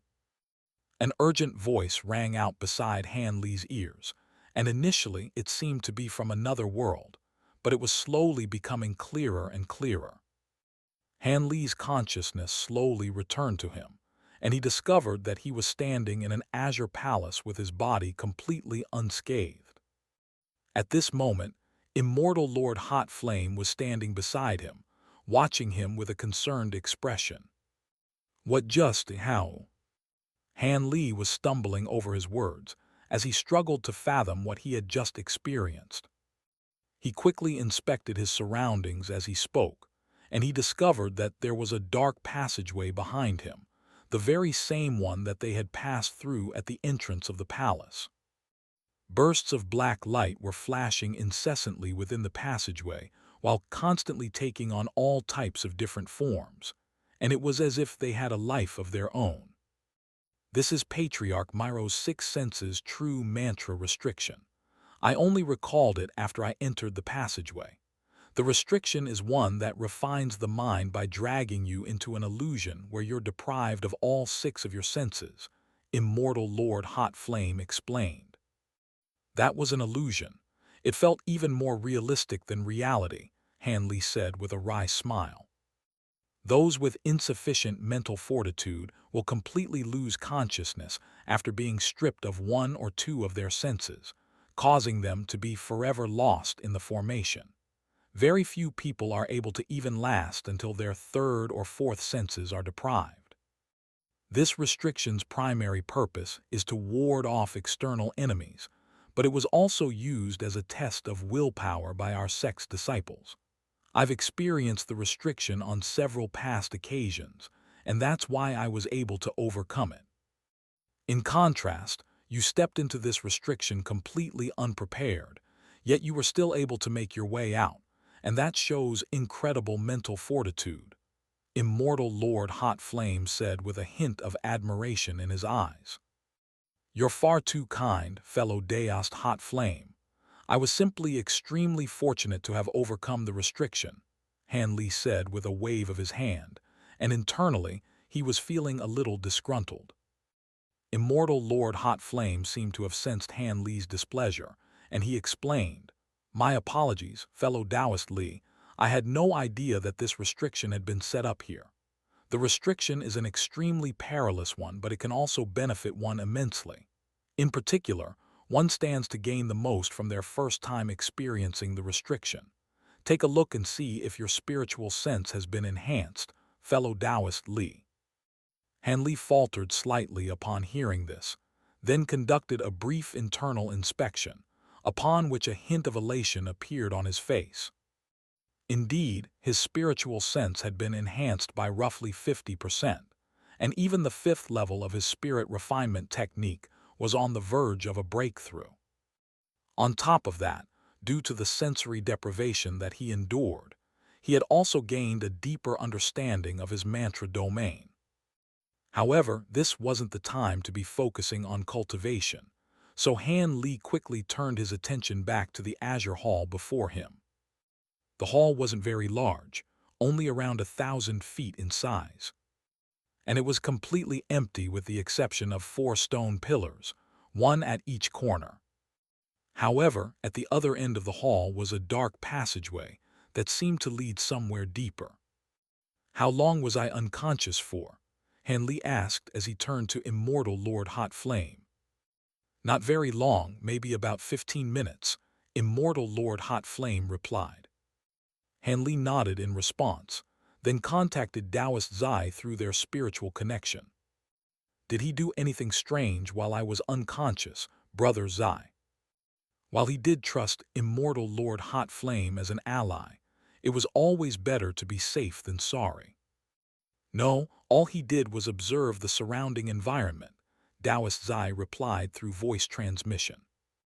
Han Li felt very reassured to hear this, and he said to Immortal Lord Hot Flame, "My apologies for the delay, fellow Taoist Hot Flame. Let's keep going."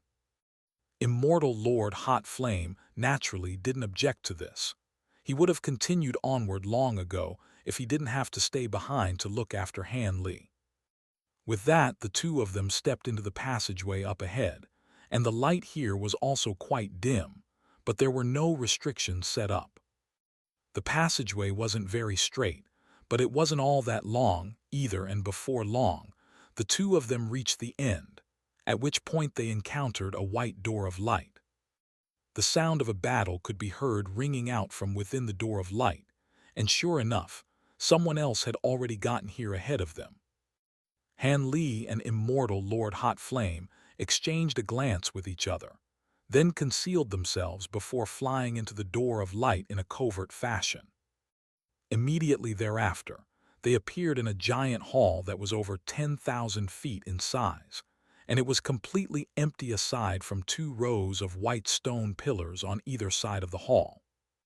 At this moment, there were 5 figures locked in a fierce battle in the hall, causing the entire place to tremble and rumble violently. However, the hall was constructed out of some type of extremely resilient material, and it remained largely unscathed despite the intensity of the battle taking place within it. As Han Li swept his gaze over the 5 figures, he noticed quite a few familiar faces. The 5 figures were split up into 2 opposing factions, one of which a 2-man faction, among which was none other than Fox 3.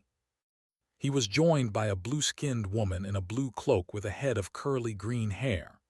As she moved, her body swayed from side to side like a seductive snake, making it impossible to look away. The opposing group consisted of 3 people, 2 of whom Han Li was able to identify as Su Liu and Gong Shushan, and the final person to round out the trio was an extremely burly and imposing man, with a pair of large golden rings hanging from his ears. Han Li hid behind a stone pillar, and Immortal Lord Hot Flame did the same.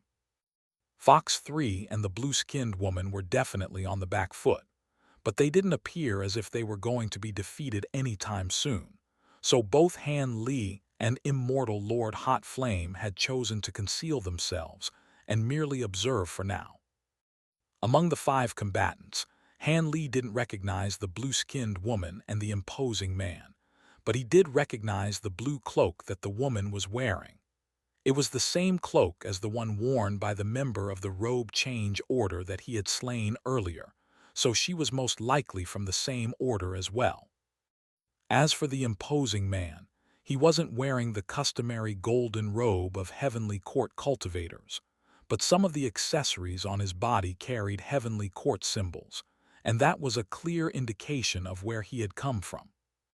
Han Li observed the battle for a while, then peered deeper into the hall, upon which he noticed an altar-like platform at the very back of the hall. The platform was enshrouded in black and white light to form a circular formation that was several dozen feet in size, and it resembled a miniature version of the heaven and earth dust formation outside the true mantra palace. The black and white lights within the formation were intertwining with one another to form a yin-yang symbol, and on the eye of each half of the yin-yang symbol was a golden plate and a silver lute, seemingly acting as the cores of the formation. The golden plate had a series of patterns on its surface, and at its center was a thumb-sized protrusion, extending out of which was a golden needle that was slowly revolving. The plate was flashing with golden light and giving off bursts of time law power fluctuations, indicating that it was a time attribute immortal treasure.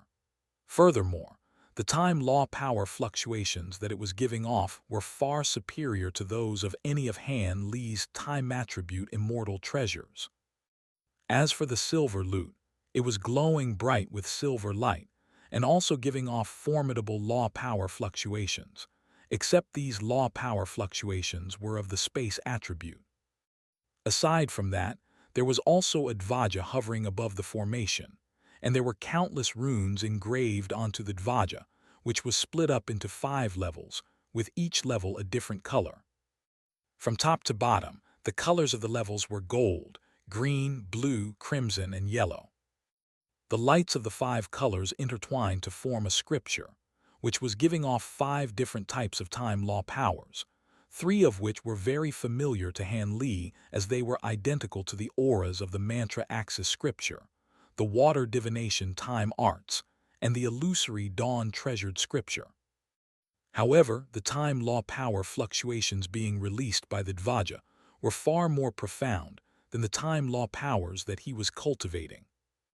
The Dvaja was enshrouded under a faint 5-colored light barrier, which also encompassed the heaven and earth dust formation, the golden plate, and the silver lute. The 2 treasures were giving off golden and silver radiance that didn't conflict against the 5-colored light barrier at all. Instead, there was a subtle balance between them. Right at this moment, Han Li sensed something, and he turned his gaze to Immortal Lord Hot Flame, only to discover that the latter was staring intently at the 3 treasures at the back of the hall, particularly the Dvaja.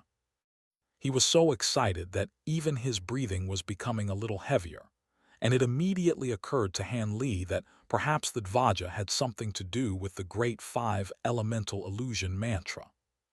The problem was that Immortal Lord Hot Flame was so worked up that he seemed to be unable to keep his own emotions in check, and Han Li was just about to remind him to ensure that he was well concealed when a loud roar suddenly rang out. "Who's hiding there? Come out." Immediately thereafter, a red sword projection struck the spot where Han Li's duo was hiding, and the stone pillars that they were hiding behind were instantly snapped into 2.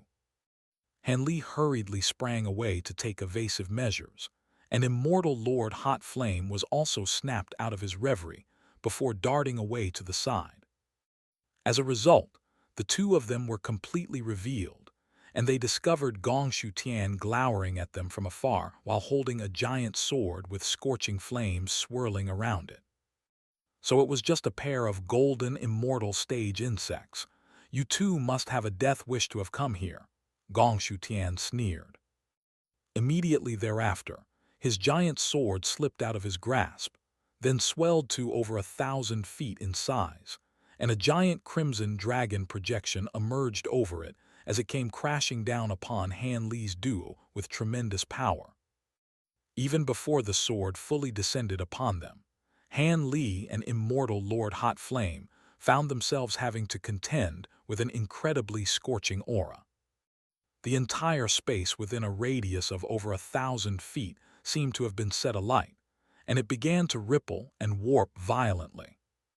Han Li immediately swept both sleeves through the air to release 9 azure flying swords, which combined as one to form a single giant sword with thick arcs of golden lightning flashing over its surface. The azure light radiating from the sword was so bright that even the scorching flames tumbling down from above were unable to outshine it. The giant azure sword rose up into the air at Han Li's behest, and the two enormous swords clashed with an earth-shattering clang that caused the surrounding space to tremble and fracture. The fiery sword was instantly stopped cold in its tracks, and an incredulous look appeared on Gong Shutian's face upon seeing this, clearly not expecting his attack to be withstood by a mere golden immortal. Han Li took advantage of this opportunity to grab onto Immortal Lord Hot Flame, and the two of them vanished amid a flash of golden lightning before reappearing near the entrance of the hall. At the same time, the giant azure sword forced back the opposing fiery sword a little figure, then shot back to Han Li's side. Gong Shutian turned to Han Li with a cold expression, but didn't immediately lash out again, as the other 4 combatants in the hall had also disengaged themselves from battle, with Fox 3 and the blue-skinned woman arriving by Han Li's duo. Fox 3's complexion was a little pale, but there was an elated look on his face as he said to Han Li's duo through voice transmission, "You're finally here, fellow Taoists. There's no time to waste. Those 3 items on that altar are all extremely powerful treasures. In particular, that Dvaja very likely contains the Great 5 Elemental Illusion Mantra, the paramount cultivation art of the true mantra sect, so we absolutely cannot allow them to fall into the hands of the heavenly court." Even though Han Li had already guessed that the Dvaja could contain the Great 5 Elemental Illusion Mantra, he was still ecstatic to hear confirmation from Fox 3, and he immediately replied, "Rest assured, fellow Taoist Fox, we'll do everything we can to help you." In contrast, Immortal Lord Hot Flame's brows furrowed ever so slightly upon hearing this.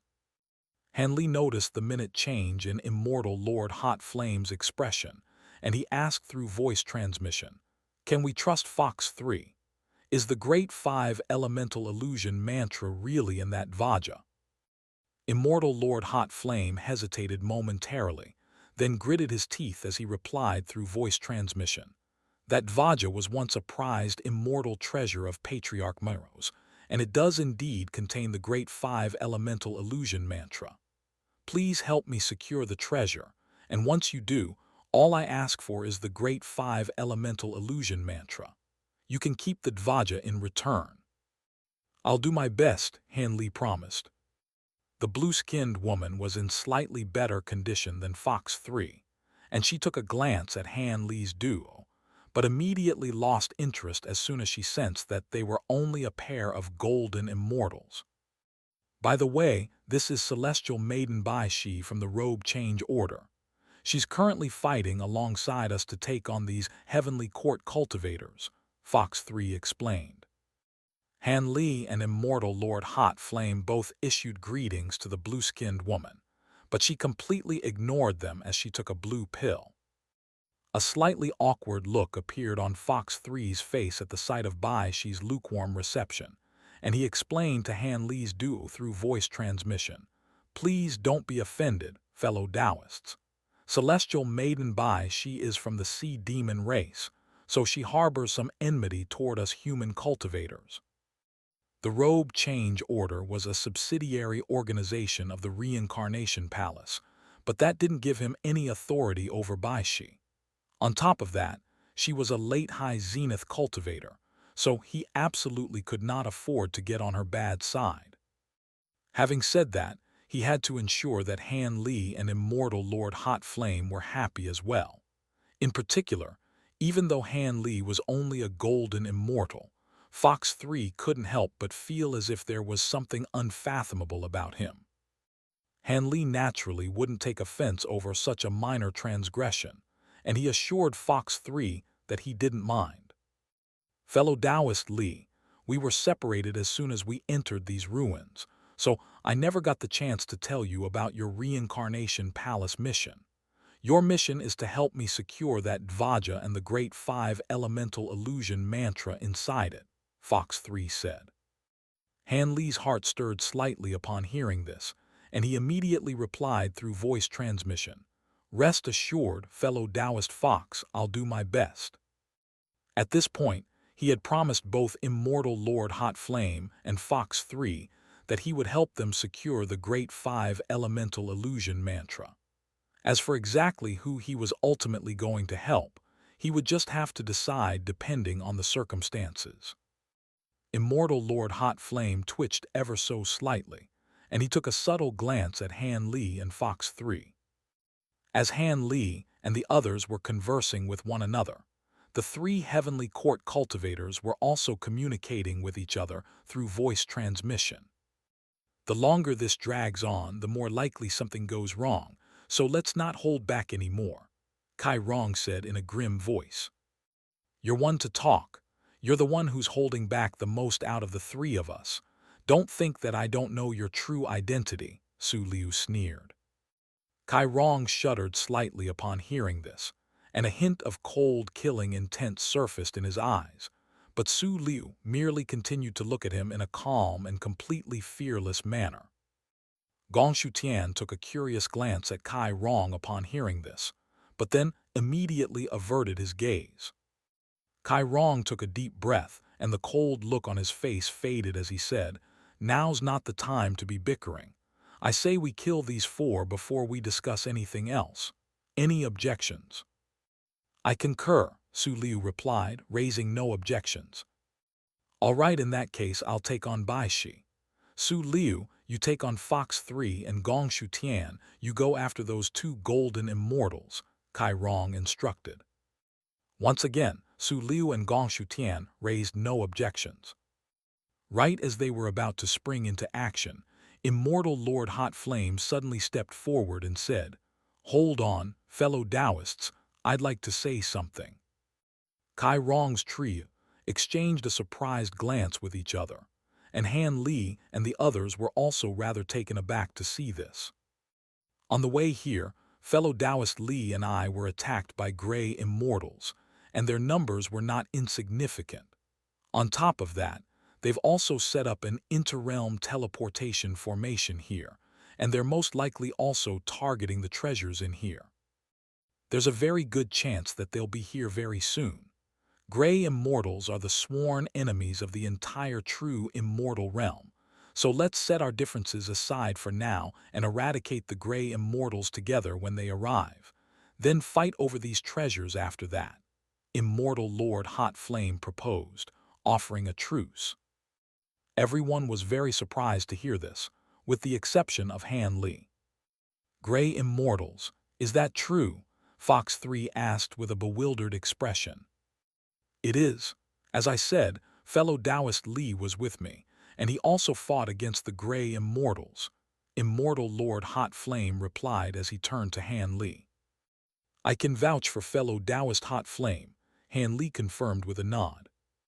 Despite this, he was feeling a little perplexed, wondering why Immortal Lord Hot Flame had suddenly mentioned this. Did he really think that this would be enough to culminate in a ceasefire? A grim look appeared on Fox 3's face, and he seemed to have fallen into deep thought, while Bai Shi's brows also furrowed slightly.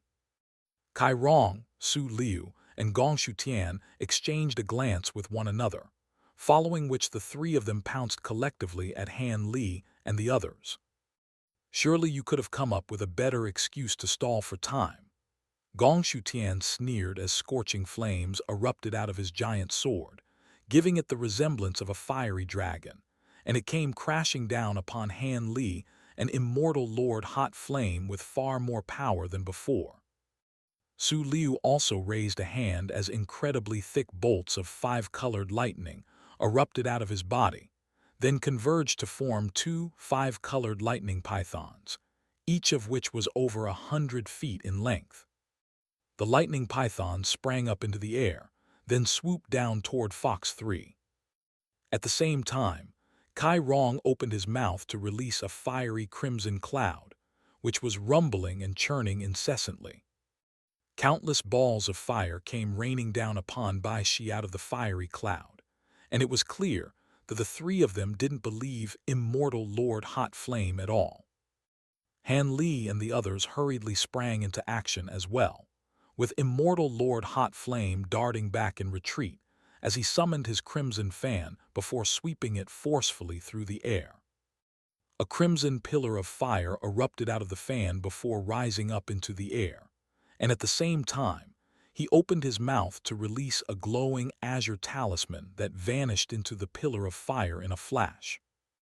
The talisman was instantly shattered, transforming into an azure tornado that fused as one with the pillar of crimson flames, which instantly swelled to over 100 feet thick as it rumbled toward the giant fiery sword.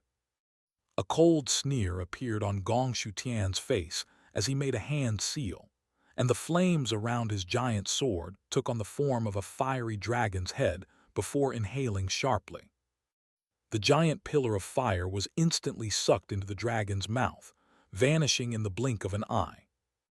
Immortal Lord Hot Flame's expression changed drastically upon seeing this, but before he had a chance to do anything else, the giant fiery sword up above had already crashed down upon him, enveloping his entire body in a burst of scorching heat. He felt as if he were being crushed under a giant mountain, and all of his movements had become extremely slow and sluggish. His face instantly turned bright red under the sweltering heat, and he felt as if he were about to burst into flames. Right at this moment, a giant azure sword appeared in front of Gong Shutian's fiery sword, and the two swords clashed with a deafening clang, with the fiery sword once again stopped cold in its tracks. Immediately thereafter, a burst of azure light shot forth from behind, sweeping up Immortal Lord Hot Flame's body before dragging him back by over 1,000 feet in the blink of an eye. Han Li then appeared in front of Immortal Lord Hot Flame, but not only was Gong Shutian not infuriated to see his attack foiled, a faint smile appeared on his face, as if some sinister plot of his had just been realized. The dragon's head on the fiery sword opened its mouth to blast forth 10 bursts of crimson flames, each of which contained a large crimson flag. All of the flags had flames swirling around them, forming countless fire ravens, fire pythons, fiery tigers, and other flaming projections, all of which were giving off incredible heat. The 10 fiery flags instantly formed a fiery cage that trapped the giant azure sword within it, and Han Li's connection to his azure bamboo cloudswarm swords was instantly weakened significantly. His expression changed slightly as he hurriedly attempted to summon the sword back to himself, but despite its violent struggles, the giant azure sword was unable to break free from its fiery cage. "Let's see how you'll fare without that little sword of yours." Gong Shutian sneered as a vast expanse of crimson flames erupted out of his head and into the giant fiery sword up above. The flames around the fiery sword reared up even further, but instead of crashing down again, a ball of blinding white light began to appear on its surface. The ball of white light shot out of the tip of the sword, and initially it was only the size of a bowl, but it then rapidly swelled to several dozen feet in diameter before crashing down toward Han Li like an asteroid.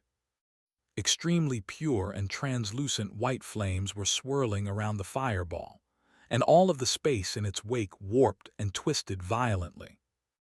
These white flames were capable of incinerating the very space itself, and what was even more alarming was that 6 or 7 more of them had shot out of the fiery sword at Gong Shutian's behest, with all of them crashing down toward Han Li one after another.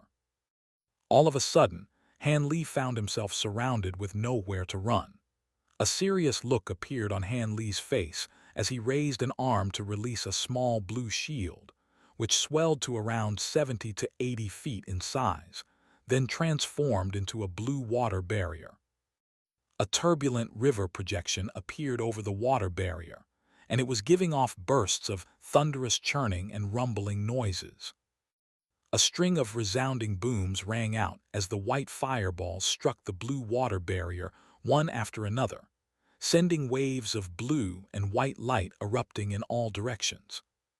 The blue water barrier trembled violently, and several vortexes then appeared on its surface, but in the blink of an eye, it was back to normal again. Gong Shutian's expression changed slightly upon hearing this. Meanwhile, Han Li made a hand seal, and his giant azure sword spilt back up into 9 small swords before tumbling down out of the air, as if they had lost all of their power. Immediately thereafter, 9 more azure swords flew out of his sleeves before hurtling rapidly toward Gong Shutian. At this point, Immortal Lord Hot Flame had also been given a chance to catch his breath, and he chanted an incantation, upon which a row of crimson runes appeared on the surface of his fan before it was swept forcefully toward Gong Shutian. 9 bursts of flames of different colors erupted out of the fan, and all of the flames converged to form a giant fiery phoenix that was around 1,000 feet in size, with 9 long tail feathers trailing along behind it. The phoenix spread its wings before pouncing at Gong Shutian with tremendous power, and Gong Shutian's expression darkened slightly as he summoned his giant sword back into his grasp before slashing it viciously through the air. Countless thick streaks of fiery sword chi surged forth in a frenzy, forming a vast net of fire that swallowed up the fiery phoenix, following which a string of resounding booms rang out. While Han Li was locked in battle against Gong Shutian, he was occasionally checking on Fox 3 and Bai Shi, who were battling Su Liu and Kai Rong, respectively, and both of them were clearly on the back foot. At this moment, arcs of 5-colored lightning were crackling around Su Liu, and he was able to conjure up enormous spears of lightning at will. At the same time, there were around a dozen formidable lightning swords circling around above his head, forming a lightning sword formation that protected him from all directions. In the face of the all-encompassing barrage of 5-colored lightning spears, Fox 3's illusory law powers were completely suppressed, and he could only passively evade the oncoming attacks with his movement techniques and that spatial treasure of his. However, that spatial treasure was truly extraordinary, and it always seemed to be able to save him from lethal attacks just in the nick of time, so Su Liu wasn't able to strike him down for now. As for Bai Shi, she was not faring well against Kai Rong at all. There were 8 millstone-sized blue beads revolving around her, all of which were glowing with blue light and giving off formidable glacial chi, and the blue light released by the 8 beads had come together to form a translucent blue light barrier. However, the blue light barrier was enveloped within a sea of crimson flames, and a fiery dragon could be seen dancing within it. A burst of indescribable heat was surging out of the sea of flames, threatening to set the surrounding space alight. Waves of crimson flames crashed ferociously against the blue light barrier, causing it to rapidly soften and melt away. Bai Shi was frantically making a string of hand seals as she struggled to maintain the blue light barrier, and all of a sudden, a burst of blue light erupted out of the top of her head, then transformed into a giant blue serpentine projection that was around 1,000 feet in size. The serpent had a flat and level head, and its entire body was covered in a layer of white scales. There were numerous blue ice spikes growing on its back, and it was giving off an incredibly formidable glacial aura. As soon as the serpentine projection appeared, it immediately opened its mouth to release bursts of blue glacial chi that fused into the blue light barrier, which instantly brightened significantly before being restored to its former, undamaged state. Kai Rong's brows furrowed slightly upon seeing this, and he took a glance at the other two battles, upon which his dismay deepened even further as he could see that neither Gong Shutian nor Su Liu were close to finishing off their opponents. Red light flashed within his eyes as he made a hand seal, and the flames around his body expanded rapidly outward, filling the entire hall in the blink of an eye to form a giant fiery spirit domain that encompassed everyone within it. Immediately thereafter, all of the flames within the spirit domain converged above his head, instantly forming a shimmering crimson bell. The bell was extremely antiquated in appearance, and it looked as if it had been forged out of fire copper. There were different designs such as mountains, rivers, and celestial bodies engraved upon it, as well as many squiggly, worm-like runes. Han Li's heart jolted slightly at the sight of the crimson bell. Not only was the bell giving off an incredibly formidable fiery aura, that fiery aura was also interspersed with incredibly potent time-law power fluctuations. Kai Rong raised a hand before slamming his palm down upon the crimson bell, producing a melodious chime that seemed to be able to penetrate one's souls. As soon as Han Li heard this bell chime, he instantly felt himself becoming a lot more sluggish, and even his 9 azure bamboo cloud swarm swords had been slowed down by tenfold. Immortal Lord Hot Flame, Fox 3, and Bai Shi were all also affected, moving far slower than before, but Gong Shutian, Su Liu, and Kai Rong himself weren't affected at all. Kai Rong made a hand seal, and the flames within the spirit domain converged once again to form 8 fiery dragons that appeared around the blue light barrier in a flash. The fiery dragon that had been prowling within the sea of flames also emerged, and together, the 9 fiery dragons circled around Bai Shi while letting loose a collective roar that caused the entire hall to tremble violently. "Go!" Kai Rong yelled, and the 9 fiery dragons swooped down in unison to crash against the blue light barrier, which was instantly shattered, following which the 9 fiery dragons crashed into Bai Shi with immense power. Bai Shi attempted to take evasive measures, but in her slowed state, she was unable to dodge the attack. As a result, she was sent flying back through the air, smashing a massive crater into a wall like a plummeting asteroid, and scorching flames could still be seen surging within the crater. Almost at the exact same moment, Su Liu began to make a rapid string of hand seals, and the lightning swords above his head instantly swelled to over 100 times their original size as all of their tips turned to face forward. A vast expanse of 5-colored lightning then erupted out of his body before fusing into the lightning swords, which instantly took on a translucent appearance. Su Liu then raised an arm before swinging it down upon Fox 3, and the dozen or so giant lightning swords above his head vanished in a flash, only to reappear near Fox 3 an instant later. An alarmed look appeared on Fox 3's face as several translucent chains shot out of his glabella before sweeping toward the giant lightning swords, and at the same time, he attempted to flee from the attack, but he was far slower than Su Liu. An earth-shattering boom rang out as a vast explosion of 5-colored lightning swallowed up Fox 3's entire body. Enormous streaks of sword chi, interspersed with 5-colored lightning, flashed up and down within the ball of light, releasing blinding light. On the other side, Gong Shutian was ecstatic to see Han Li's duo suddenly moving so slowly, and he immediately swooped in for the kill. He let loose a loud roar as the giant fiery sword in his hand shot forth through the air, then suddenly vanished before transforming into 2 streaks of fiery sword chi, each of which was 300 to 400 feet in length. There were countless tiny runes flashing over the 2 streaks of sword chi, giving off intensely formidable fire law power fluctuations. As soon as the 2 streaks of fiery chi appeared, they immediately vanished into thin air. In the next instant, the two streaks of sword chi appeared behind Han Li, and Immortal Lord Hot Flame amid a burst of spatial fluctuations before slashing toward them. Han Li and Immortal Lord Hot Flame were greatly alarmed by this turn of events, but they were far too slow in their current state to evade the streaks of oncoming sword chi.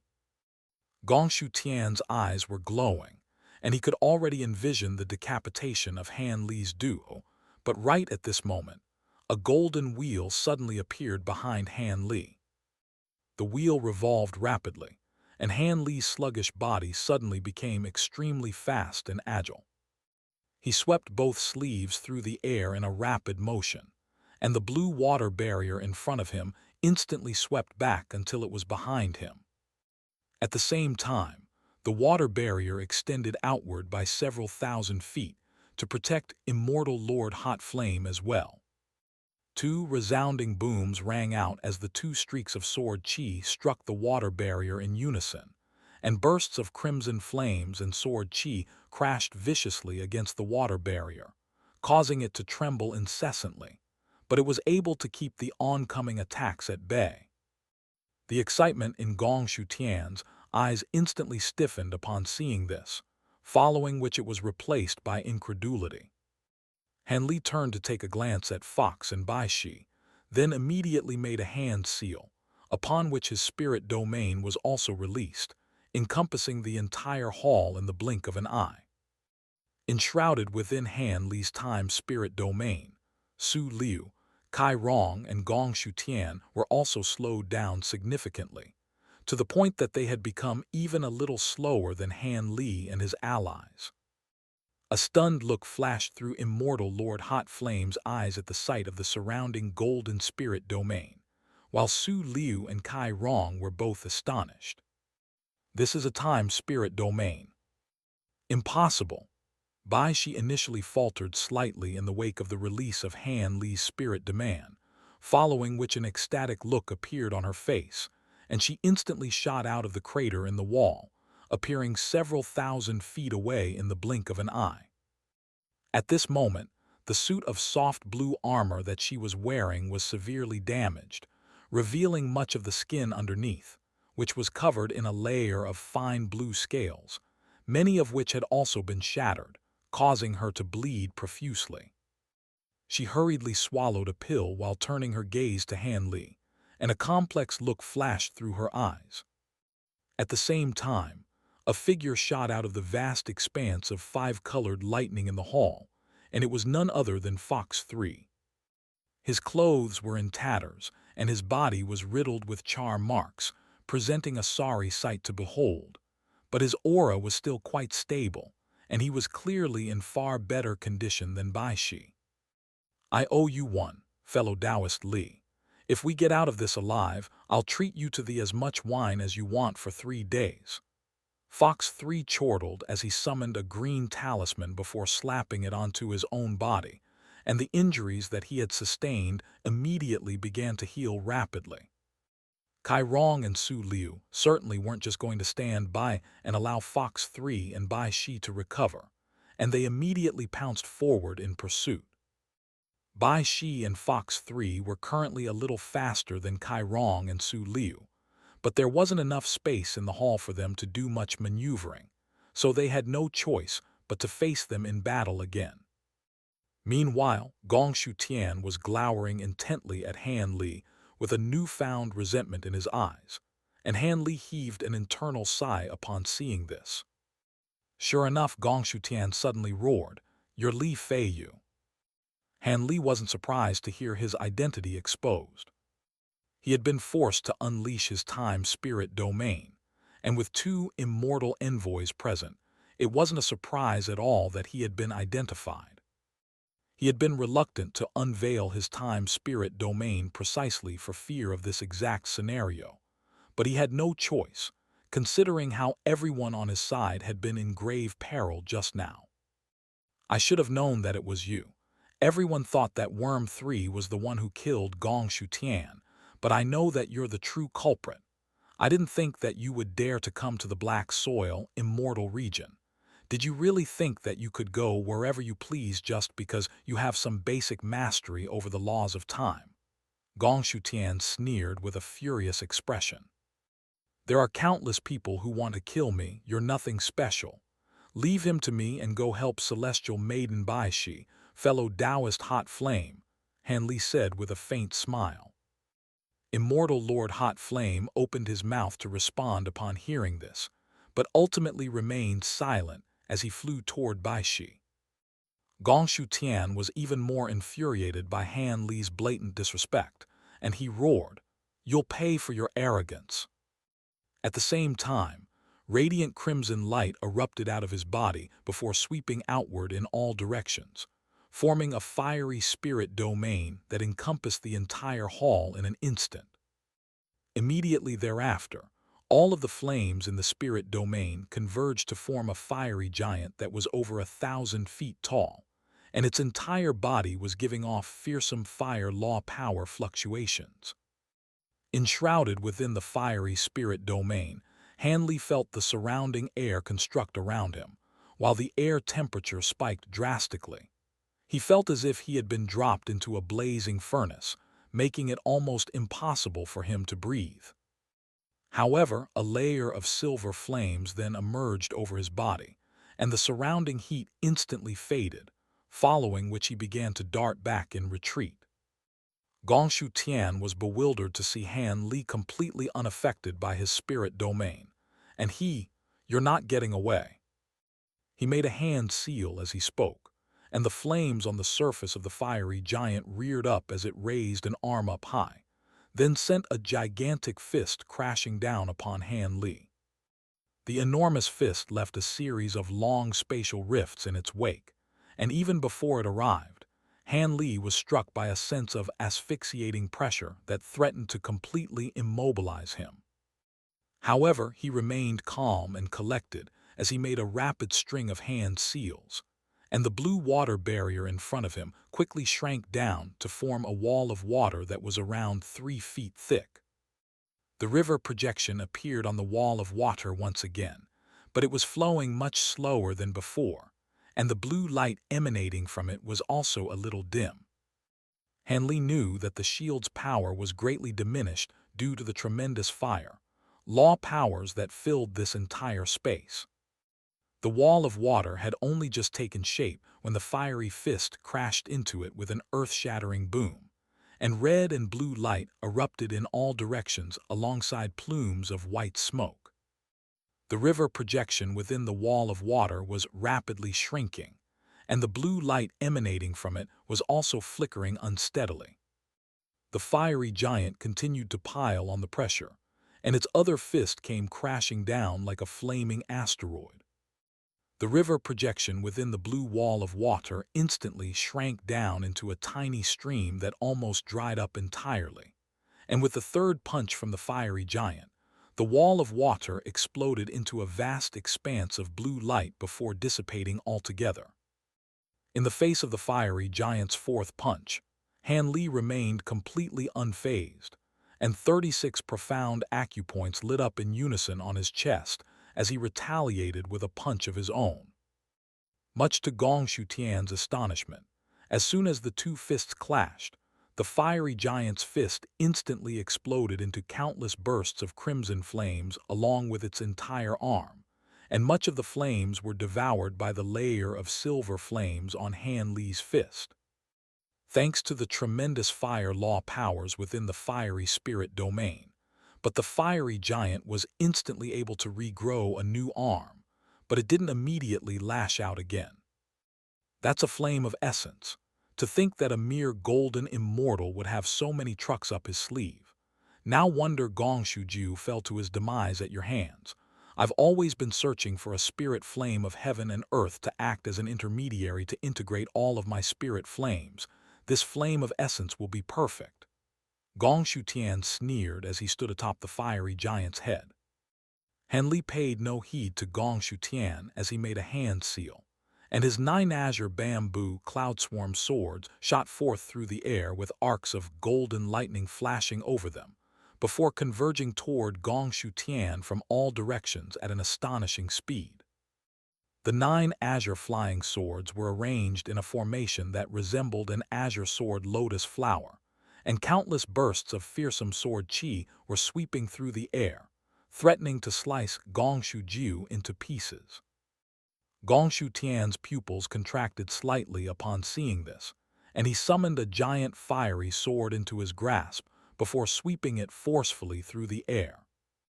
A vast expanse of scorching flames surged forth, transforming into a fiery worm that swiveled around in midair to send countless streaks of fiery sword chi erupting out of its mouth. Azure and crimson sword chi clashed incessantly around Gong Shu Tian, resulting in explosions of light that were almost too bright to behold. Most of the fiery sword chi was destroyed, but the 9 azure bamboo cloud swarm swords were also sent flying.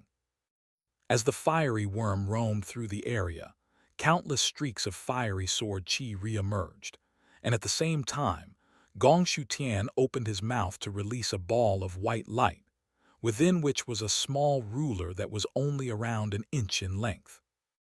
Gong Shu Tian pointed a finger at the ruler as he chanted an incantation, and the ruler rapidly swelled to several dozen feet in length, with countless 5-colored runes etched onto its surface.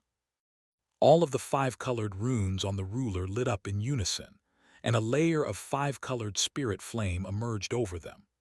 At the same time, a series of identical 5-colored spirit rulers appeared within Gong Shu Tian's fiery spirit domain without any warning, and all of them began revolving on the spot to present a mesmerizing sight to behold. Immediately thereafter, balls of 5-colored flame erupted out of the spirit rulers before raining down upon Han Li. Initially, there were only dozens of these 5-colored fireballs, but in the blink of an eye, that number swelled to tens of thousands, and Han Li was bombarded from all directions. He immediately raised a hand upon seeing this, and the silver flames around him reared up to form a fiery silver barrier that enveloped him from all directions. But to his astonishment, the flame of essence was unable to devour these 5-colored flames. Instead, it was only just barely able to keep them at bay. Right as Gong Shu Tian was about to do something else, Han Li raised his hand once again to summon a golden flag, and it began revolving in midair above his head. The flag then swelled to 10 times its original size at his behest, and countless specks of golden starlight surged out of it, forming a starlight vortex that rapidly expanded outward. Han Li and the flame of essence were swallowed up by the torrent of golden starlight, and both of them vanished in a flash.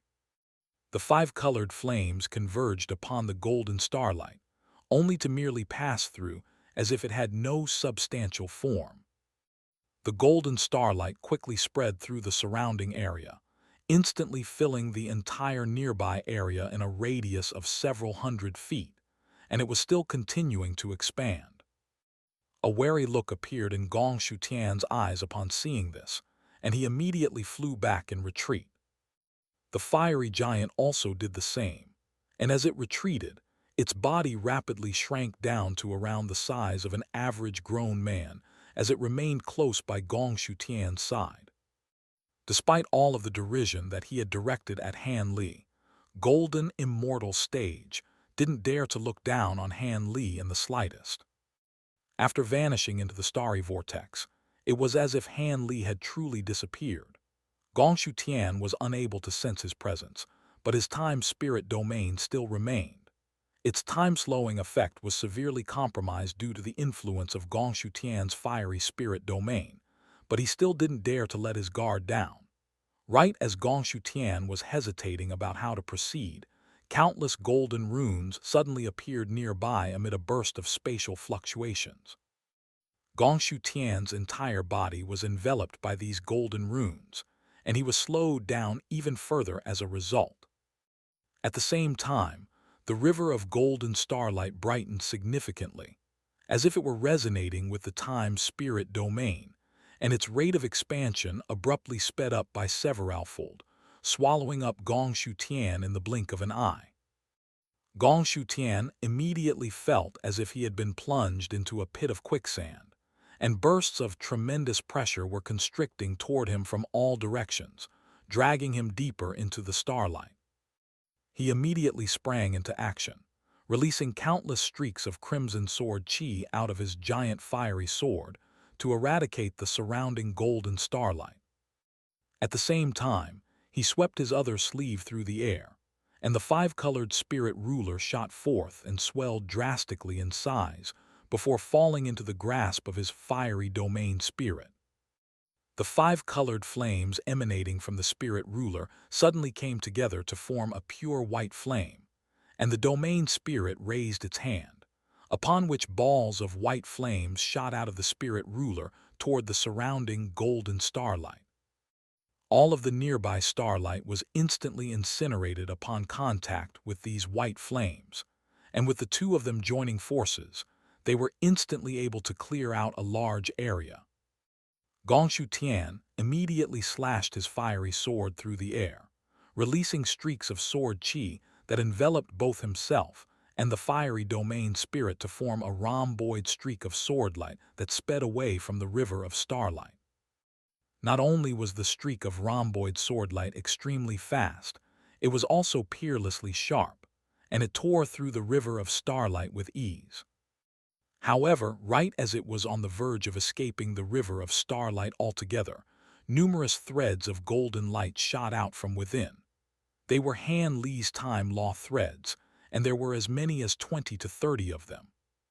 These time law threads intertwined with one another to form a large golden net that stood in the rhomboid swordlight's path, and the golden net collapsed inward to a massive degree, but it remained intact and was able to stop the swordlight in its tracks.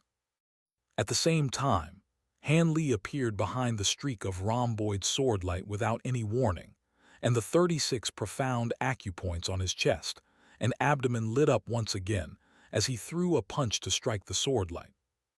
The rhomboid swordlight was instantly shattered with a resounding boom, and Gong Tian and his fiery domain spirit were sent flying as a stunned look appeared on his face.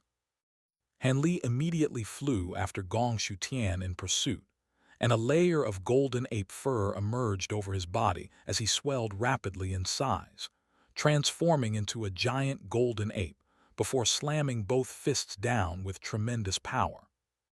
Two giant golden fist projections erupted out of his hand before hurtling toward Gong Tian, who raised a hand to conjure up a string of fiery shields that were around a foot in size in front of himself. The two golden fist projections blasted straight through the shields in their path, but there seemed to be no end to these shields, and they were able to keep the fist projections at bay. However, before Gong Tian had a chance to catch his breath, several translucent chains shot out of Han Li's glabella, then appeared behind Gong Tian's head in a flash before attempting to burrow their way in. Simultaneously, a burst of azure light flashed behind Gong Tian, and the 9 azure bamboo cloudswarm swords reappeared before forming another azure sword lotus flower that revolved rapidly to send countless streaks of formidable azure sword chi raining down upon Gong Tian. The golden net also flew through the air, but instead of flying toward Gong Tian, it appeared in front of the fiery domain spirit, separating it from Gong Tian. In this instant, Han Li was going all out in an attempt to kill Gong Tian.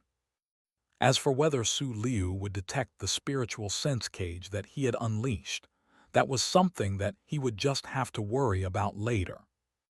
Gong Tian could sense Han Li's determination and killing intent, but he merely sneered as he opened his mouth to release a ball of blood essence into the giant sword in his hand. "You're not going to get me that easily." The sword instantly took on a crimson color, and it began to give off an extremely formidable aura. As the sword was slashed through the air, thousands of streaks of crimson sword chi appeared around Gong Tian, eradicating the pair of golden fist projections before also keeping the azure sword lotus flower at bay. As for the spiritual sense chains, as soon as they came into contact with Gong Shutian's head. A ball of white light suddenly emerged from his head to form a white light barrier that stopped the chains in their tracks. Han Li's expression changed slightly upon seeing this, and before he had a chance to do anything else, Gong Shutian lashed out with his sword as he roared, "It's my turn now."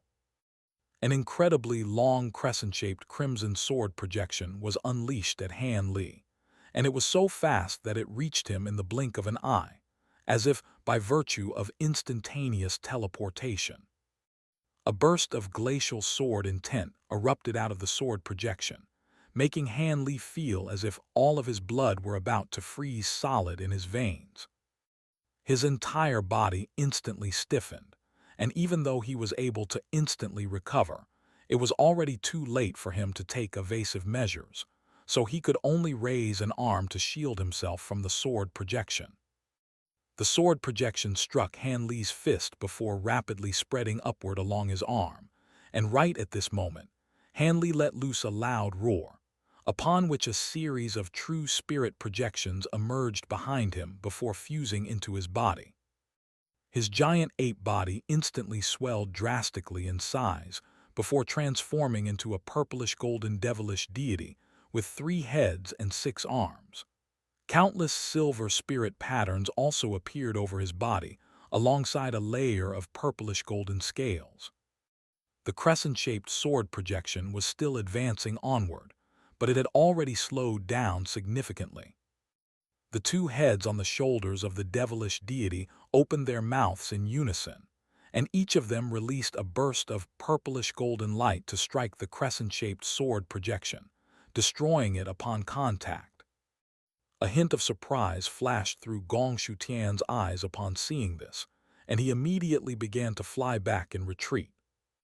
A cold look appeared in the devilish deities as it raised all of its arms aside from the wounded one, then swung its fists through the air to release 5 balls of golden light that appeared near Gong Shutian in a flash, then fused as one to form a radiant golden vortex.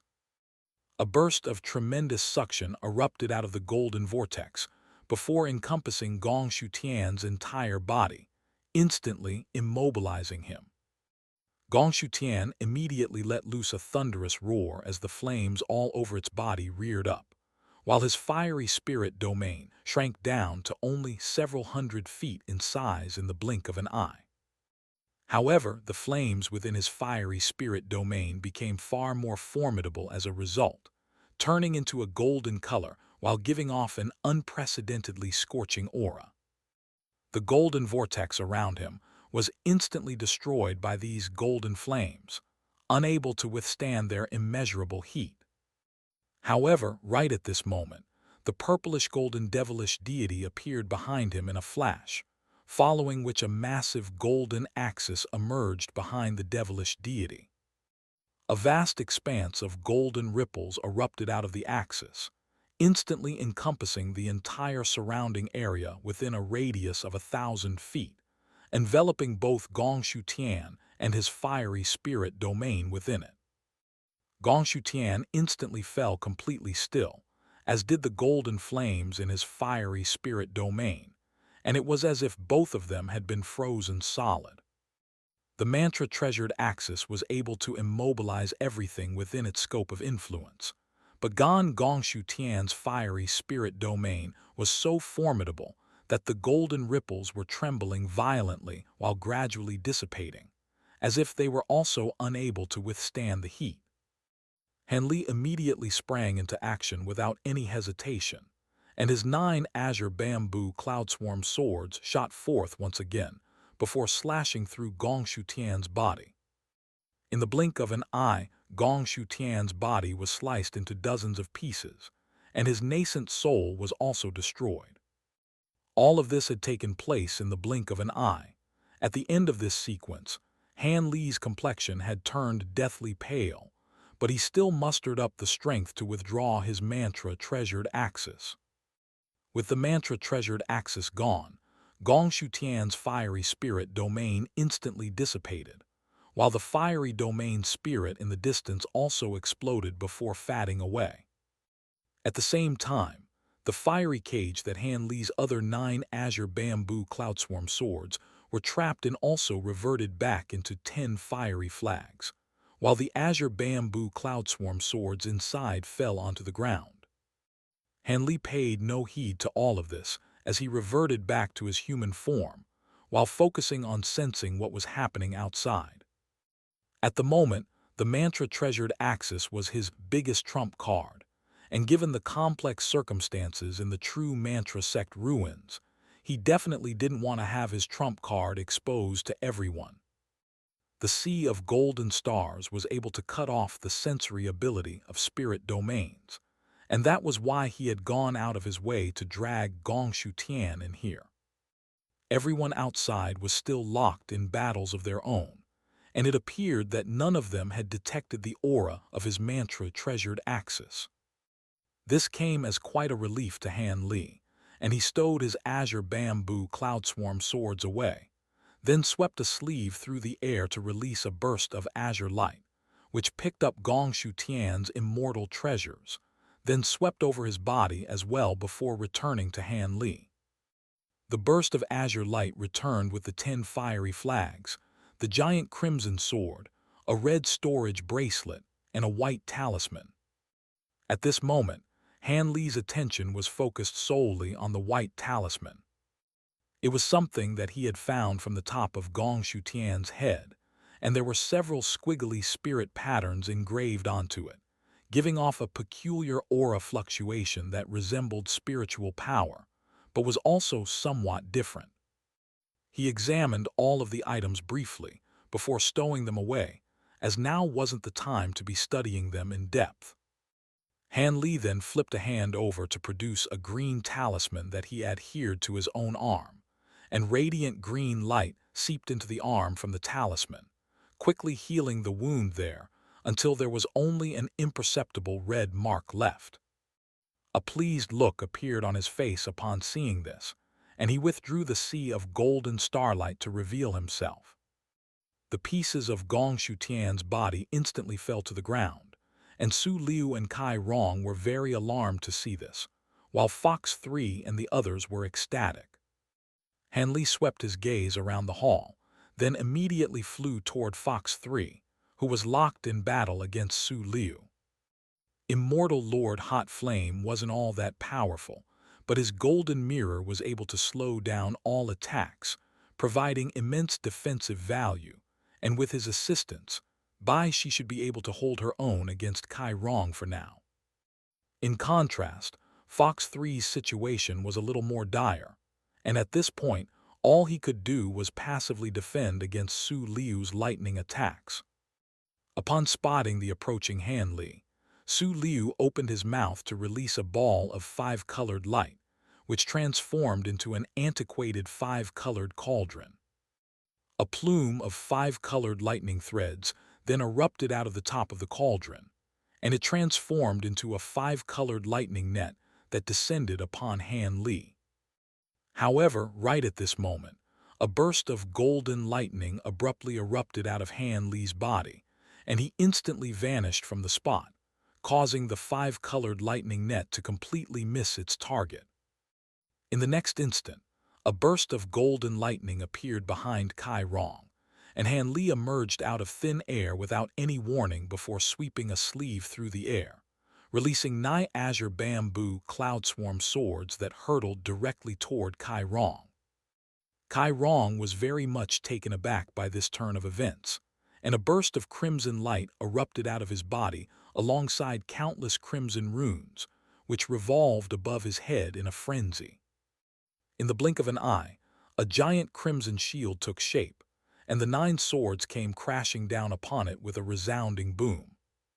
The crimson shield trembled violently amid an eruption of crimson and azure light, and it was able to temporarily keep the 9 swords at bay. However, this crimson shield was something that he had conjured up on very short notice, and it was already beginning to crack, indicating that it wouldn't be able to last much longer. Kai Rong immediately attempted to flee the scene, but right at this moment, a large golden net suddenly appeared before him. It was the same net that was formed by Han Li's interwoven time law threads, and it immediately ensnared him while releasing formidable time law power fluctuations that immobilized him in midair. A cold gleam flashed through Han Li's eyes as he thrust a palm forward, and a giant golden palm projection instantly appeared above Kai Rong's head before crashing down with tremendous power. A dull thump rang out as Kai Rong's body exploded, but not into flesh and blood. Instead, it had exploded into balls of crimson flames that scattered in all directions. Immediately thereafter, an ancient incantation rang out, and the balls of crimson flames converged in the distance to reform Kai Rong's body, except he was looking much paler than before. Immortal Lord Hot Flame and Bai, she had been completely dumbstruck by this abrupt turn of events, and only now did they snap back to their senses before rushing over to Han Li's side. I don't think I've ever met a golden immortal like you. You're the first opponent that I've been excited to fight for the past 10,000 years, Kai Rong said with intense killing intent in his eyes. Han Li paid no heed to this as he made a hand seal, and his 9 azure bamboo cloud swarm swords instantly transformed into 9 enormous azure swords, with arcs of golden lightning dancing over them. A rumbling thunderclap rang out as 9 giant swords hurtled directly toward Kai Rong, while the net formed by time law threads vanished into Han Li's time spirit domain, seemingly having concealed itself again. Immortal Lord Hot Flame and Bai, she exchanged a glance with each other upon seeing this, then immediately sprang into action as well.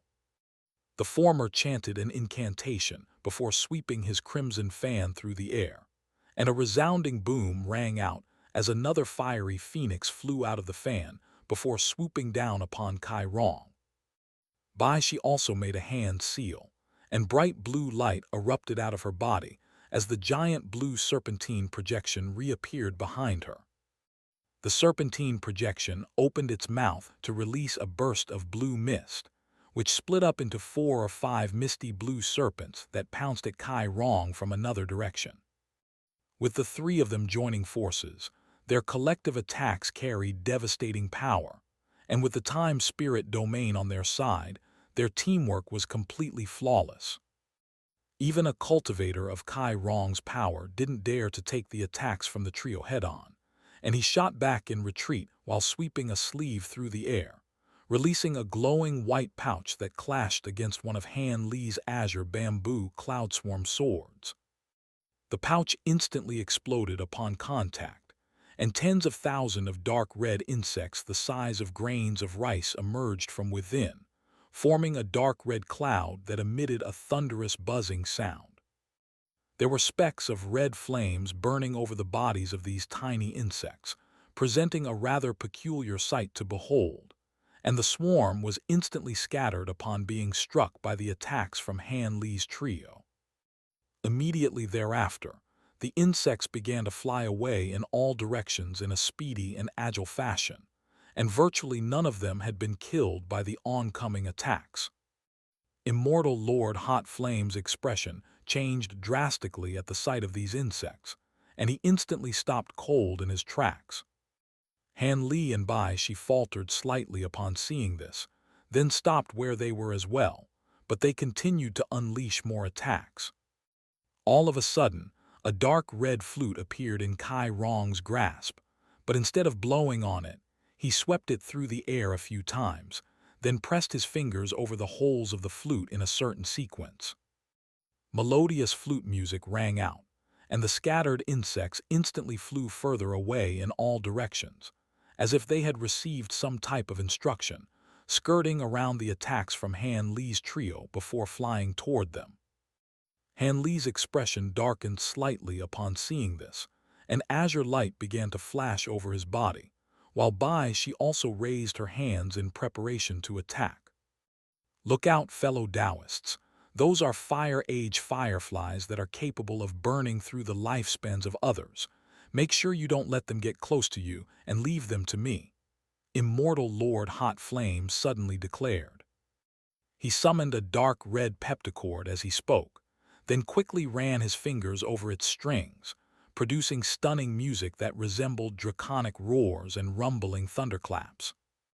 As soon as the Fire Age fireflies heard this music, they instantly stopped cold in their tracks and began to circle around on the spot as if they were drunk. "That's the vast sea dragon roar melody. How do you know how to play this melody?" Kai Rong asked as he turned to Immortal Lord Hot Flame with a stunned expression. As soon as he stopped in his tracks, the attacks from Han Li's trio instantly caught up to him, but he remained calm and collected as he made a grabbing motion to summon a large crimson bell, which began to chime in an urgent fashion. All of a sudden, everything around the bell became extremely slow, and the attacks from Han Li's trio were still flying onward, but they had also been slowed down significantly. Kai Rong then began to chant an incantation, and a burst of crimson light emerged over his body, following which he vanished into his fiery spirit domain. As soon as he disappeared, the attacks from Han Li's trio finally struck the crimson bell, which shattered upon contact, restoring the surrounding flow of time back to normal. Immediately thereafter, Kai Rong reappeared elsewhere before immediately turning his gaze to Immortal Lord Hot Flame, who also turned to look at him with a bewildered expression. After scrutinizing Immortal Lord Hot Flame for a while, a hint of surprise and elation appeared on his face as he exclaimed, "Your senior martial brother Hugh Zhuozi." Henley faltered slightly upon hearing this, and both he and Bai Shi refrained from attacking Kai Rong for now. Right at this moment, an urgent voice rang out from afar. "Oi, if you're not going to fight, then can I get some help over here?" Hanli turned in that direction to find that Fox 3 was in a rather dire situation, having almost been backed into a corner by Su Liu. He immediately made a hand seal, and a large golden net appeared above Su Liu before descending upon him. Even before the net had fully descended, it was already releasing a burst of formidable time law powers. Even though Su Liu had been fighting against Fox 3 this entire time, he had constantly been keeping a close eye on the other battle as well, so he was already aware of just how powerful the golden net was. In response, he quickly made a hand seal, and the five-colored cauldron beside him instantly rose up into the air, following which a plume of five-colored lightning threads erupted forth from within, forming a net of lightning. The two nets clashed, and the lightning net and the five-colored cauldron were instantly immobilized, but the golden net was also kept at bay for an instant. Taking advantage of this brief window of opportunity, Su Liu shot forth to the side as an arc of five-colored lightning, appearing several hundred feet away just an instant later. Fox 3 hurriedly flew back in retreat to open up some distance between them, while Kai Rong said, "Hold on a second, fellow Taoist Su Liu, I have some things that I want to ask them." Su Liu took a glance at the golden net, and a hint of wariness flashed through his eyes as he obliged with Kai Rong's request. "Master once told me that I had a senior martial brother. The fact that you're able to tame Master's Fire Age fireflies means that you must be senior martial brother Hugh Zhuozi," Kai Rong said as he stared intently at Immortal Lord Hot Flame. "Who is this master that you're referring to?" Immortal Lord Hot Flame asked in a skeptical manner. "My master's name is Chi Mozi," Kai Rong replied in a reverent voice. Immortal Lord Hot Flame immediately shuddered upon hearing this, and he asked in a trembling voice, "Master is still alive?"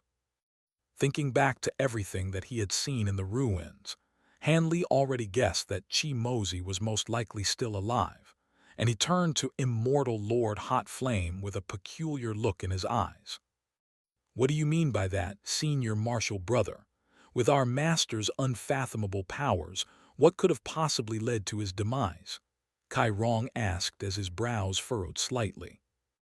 This is fantastic news," Immortal Lord Hot Flame murmured to himself as tears welled up in his eyes. Meanwhile, Su Liu was looking on with his brows tightly furrowed in contemplation. Immortal Lord Hot Flame suppressed the joy in his heart as he said, "Our master must have been extremely fortunate to have survived the fall of our sect all those years ago. May I ask where he is right now?" A peculiar look appeared on Kai Rong's face upon hearing this, and only after a long silence did he reply, "Our master is currently serving as a star official at the Heavenly Court." Immortal Lord Hot Flame was instantly rooted to the spot upon hearing this, following which an incredulous look appeared on his face. Why is Master serving at the Heavenly Court? Han Li had already anticipated this, and his gaze roamed over Immortal Lord Hot Flame and Kai Rong in a contemplative fashion. Su Liu seemed to be aware of what had happened all those years ago as well, and he was observing the two disciple brothers with a look that was bordering on amusement. The circumstances from back then are rather complex, so you should ask Master directly when you see him.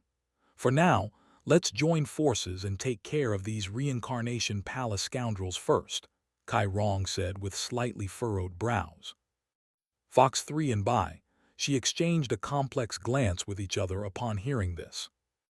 Immortal Lord Hot Flame appeared to be rather insignificant, but given the current circumstances, even a slight change in the power balance would severely impact the state of the battlefield.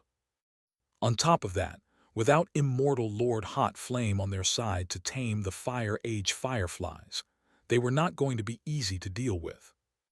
A hesitant look appeared on Immortal Lord Hot Flame's face upon hearing this. Is it still not already clear enough to you, fellow Taoist Hot Flame? Chi Mozi was only able to survive the demise of the true Mantra sect as he had already betrayed the sect and defected to the Heavenly Court well in advance, Han Li declared.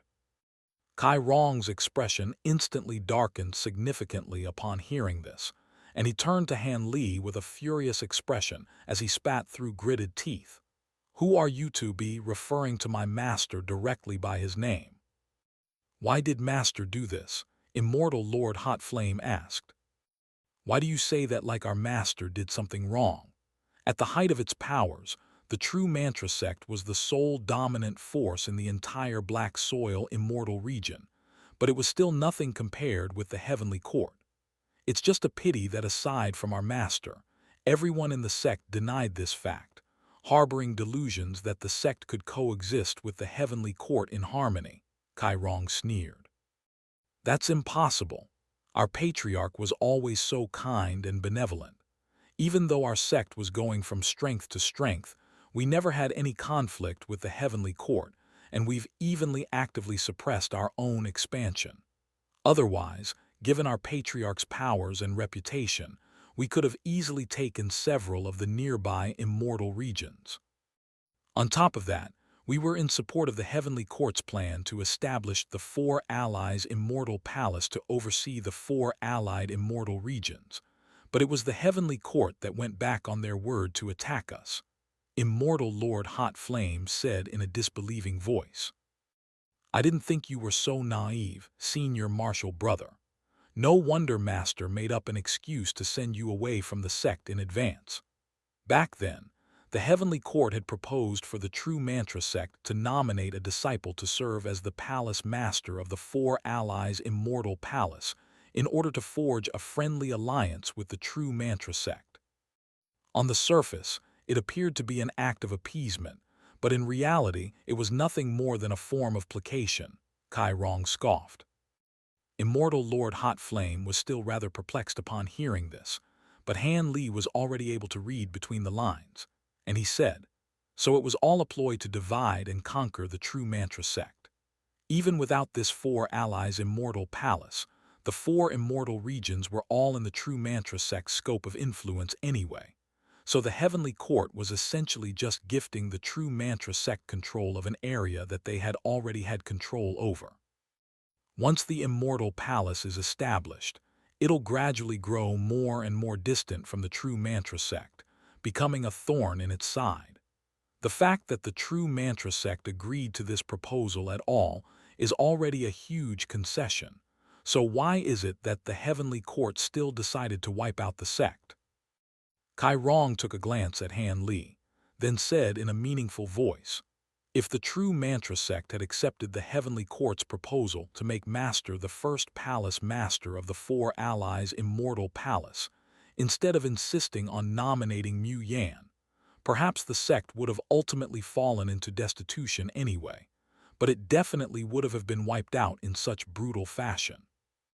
At this point, realization had dawned upon Immortal Lord Hot Flame as well, and he asked, "You're saying that Master had already defected to the Heavenly Court, even before the Heavenly Court sent those envoys to our sect to discuss this matter?" That's right. In fact, our Master was the one who proposed the establishment of the four allies' Immortal Palace to the Heavenly Court. If things had continued according to their original trajectory, then a battle between the sect and the Heavenly Court would have been inevitable. Our Master was trying to find a way for our sect to survive, Kai Rong replied with a nod. Don't make him sound so noble. He was trying to find a way for the sect to survive. All he did was sacrifice the sect's interests for his own selfish gain. If he wanted to defect to the Heavenly Court, then he would have had to prove himself useful, and what better way to do that than to offer up the heads of Patriarch Myro and his 4 disciples on a silver platter? Han Li sneered. At this point, Kai Rong couldn't be bothered to try and make any further excuses for Chi Mozi, and he merely replied, Patriarch Myro was the biggest threat to the Time Dao ancestor, so he would have ultimately met his demise regardless of whether Master decided to take this route. So the proposal to establish the four allies' Immortal Palace, and for one of Patriarch Myro's disciples to serve as its first palace master, was nothing more than a sham. The Heavenly Court only used this excuse to send those envoys into the true mantra sect as scouts in preparation to take down the sect, Han Li said in a derisive fashion. Kai Rong's expression darkened even further upon hearing this, and he turned to Han Li with barely repressible fury in his eyes. At the same time, he couldn't help but wonder how Han Li was able to be so spot-on with all of his analysis of this situation. Immortal Lord Hot Flame took a moment to compose himself, then said, I have another question. Who was the mysterious individual that suddenly came to visit the true mantra sect while the Heavenly Court's envoys were here? It was the palace master of our reincarnation palace, Fox 3 replied before Kai Rong had a chance to. Han Li turned to Fox 3 with a surprised expression upon hearing this. Our palace master came to warn Patriarch Myro of the Heavenly Court's intentions. Unfortunately, Patriarch Myro had some deep-rooted biases against the Grey Realm, and he regarded our palace master as untrustworthy due to our reincarnation palace's connection to the Grey Realm. Hence, he wasn't willing to join forces with our reincarnation palace. Otherwise, there's no way that he would have perished under such tragic circumstances, Fox 3 sighed. This was a clear indication of just how weary cultivators of the true, immortal realm were of beings from the Grey Realm. So that means you already knew the truth behind our true mantra sect's demise even before coming here. In that case, why did you deceive me? Immortal Lord Hot Flame asked with tightly furrowed brows. Fox 3 hesitated momentarily, then replied in a candid fashion. Firstly, I didn't know if you were actually completely oblivious to the circumstances leading to the demise of the sect, and secondly, I really did you to lead me into these ruins. Why are you still wasting time talking to him, senior martial brother? Do you not want to return to the Golden Origin Immortal region with me to see our master? Kai Rong asked with a disdainful expression. I came here to find out the truth behind the demise of our sect, and I fully intend to get the answers that I came here for. I want to know what kind of role our master played back then, Immortal Lord Hot Flame said as he turned to Kai Rong. Is it not already obvious enough? He was a traitor. Your senior martial uncles, Mu Yan and He Zi, both perished by his hands, Fox 3 declared in an expressionless manner. Han Li's heart stirred slightly upon hearing this, and he immediately understood why He Zi had told him to kill Qi Mozi back in the Water Divination Palace, and why Mu Yan had been filled with so much resentment and indignation at his time of death. What happened after that visit from the Reincarnation Palace Master? Immortal Lord Hot Flame asked as he turned to Fox 3. Fox 3 took a moment to collect his thoughts, then replied, Patriarch Myro didn't agree to join forces with our Reincarnation Palace, but the seed of doubt had been sowed in his mind. So he paid a visit to the Devil Realm to borrow a spatial immortal treasure from the devilish monarch, using a time attribute immortal treasure as collateral. He used the immortal treasure to secretly bolster the true mantra sect's protective formation, and if he had successfully completed the procedure, then even if the heavenly court had attacked, the sect would have been able to put up some resistance. Unfortunately, Immortal Lord Hot Flame could already guess what Fox 3 was going to say, but he still couldn't help but ask, unfortunately what? Unfortunately, Qi Mozi reported Patriarch Myro's meeting with our Reincarnation Palace Master to the Heavenly Court, so the Heavenly Court attacked the True Mantra Sect, accusing it of colluding with the Reincarnation Palace and the Grey Realm. The True Mantra Sect's new protective formation still hadn't been completed, and Patriarch Myro was weakened from the strain of setting up the formation, so the sect was wiped out, Fox 3 sighed. No one could have anticipated that the Time Dao ancestor would make an appearance during the battle to kill Patriarch Myro. Both of them possessed unfathomable power, and their battle spread fear and panic across the entire Black Soil Immortal region. If it weren't for the conscious effort that Patriarch Myro had made to keep the battle within the boundaries of the True Mantra Sect, much more would have been destroyed than just this one sect, Fox 3 continued. Up to this point, you've only mentioned 3 of Patriarch Myro's 5 disciples. What happened to the other 2? Han Li suddenly asked. After the battle, Jin Yuanzi vanished for a long time. It's said that he later returned at a far higher cultivation base than at the time of the sect's destruction and challenged the Time Dao ancestor, but was also killed. As for Wu Yangzi, he joined our Reincarnation Palace and is currently serving as a Deputy Palace Master, Fox 3 replied. Senior Marshal Uncle Wu is still alive. At this point, Immortal Lord Hot Flame didn't know whether he should be elated or concerned in response to this news. Back when our Palace Master visited Patriarch Myro, Deputy Palace Master Wu had also been present, and he was the only one willing to heed our Palace Master's warning. Unfortunately, he couldn't go against his master's wishes, and he couldn't join our Reincarnation Palace on his own. However, after the event, he did contact our Palace Master in secret, imploring our Palace Master to save Patriarch Myro should he ever be in life-threatening danger.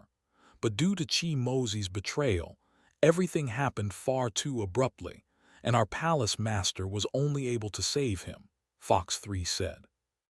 Immortal Lord Hot Flame fell silent, while Han Li was mulling over what he had just heard. Are you two done catching up? What'll it be then, Hugh Yuozi? Will you continue to oppose us or become our ally? Su Liu asked.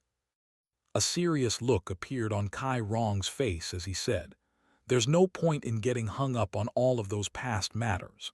Our master sent you away from the sect all those years ago as he cherished you as a disciple, and now it's time for you to go back with me to see him. All of the Fire Age fireflies began to flicker incessantly as he spoke, and Immortal Lord Hot Flame took a glance at Kai Rong, then turned back to Han Li and Fox 3 with a torn look on his face. A hint of wariness flashed through Bai Shi's eyes upon seeing this, and she distanced herself from him a little. A faint smile appeared on Su Liu's face, and he began to prepare for battle, while Han Li also tightened his grip around his sword. The atmosphere in the palace had become very tense once again. However, right at this moment, a commotion suddenly rang out from outside the palace, and Han Li detected a burst of powerful spatial fluctuations. His brows furrowed slightly as he turned to the entrance of the palace, just in time to see a purple figure stumbling inside while holding a woman in his arms. These two were none other than Shi Chuankong and Feng Lin, and an immediately elated look appeared on Fox 3's face at the sight of them as he called out, "Brother Shi." Han Li could sense that Shi Chuankong's aura was in a state of disarray, indicating that he had just endured a grueling battle. Su Liu also turned his gaze to Shi Chuankong, and his brows furrowed ever so slightly. At this point, Feng Lin had already regained consciousness, and Shi Chuankong set her down after taking a moment to steady himself. Feng Lin was still as pale as a sheet, and she said to Shi Chuankong, "Thank you, young master."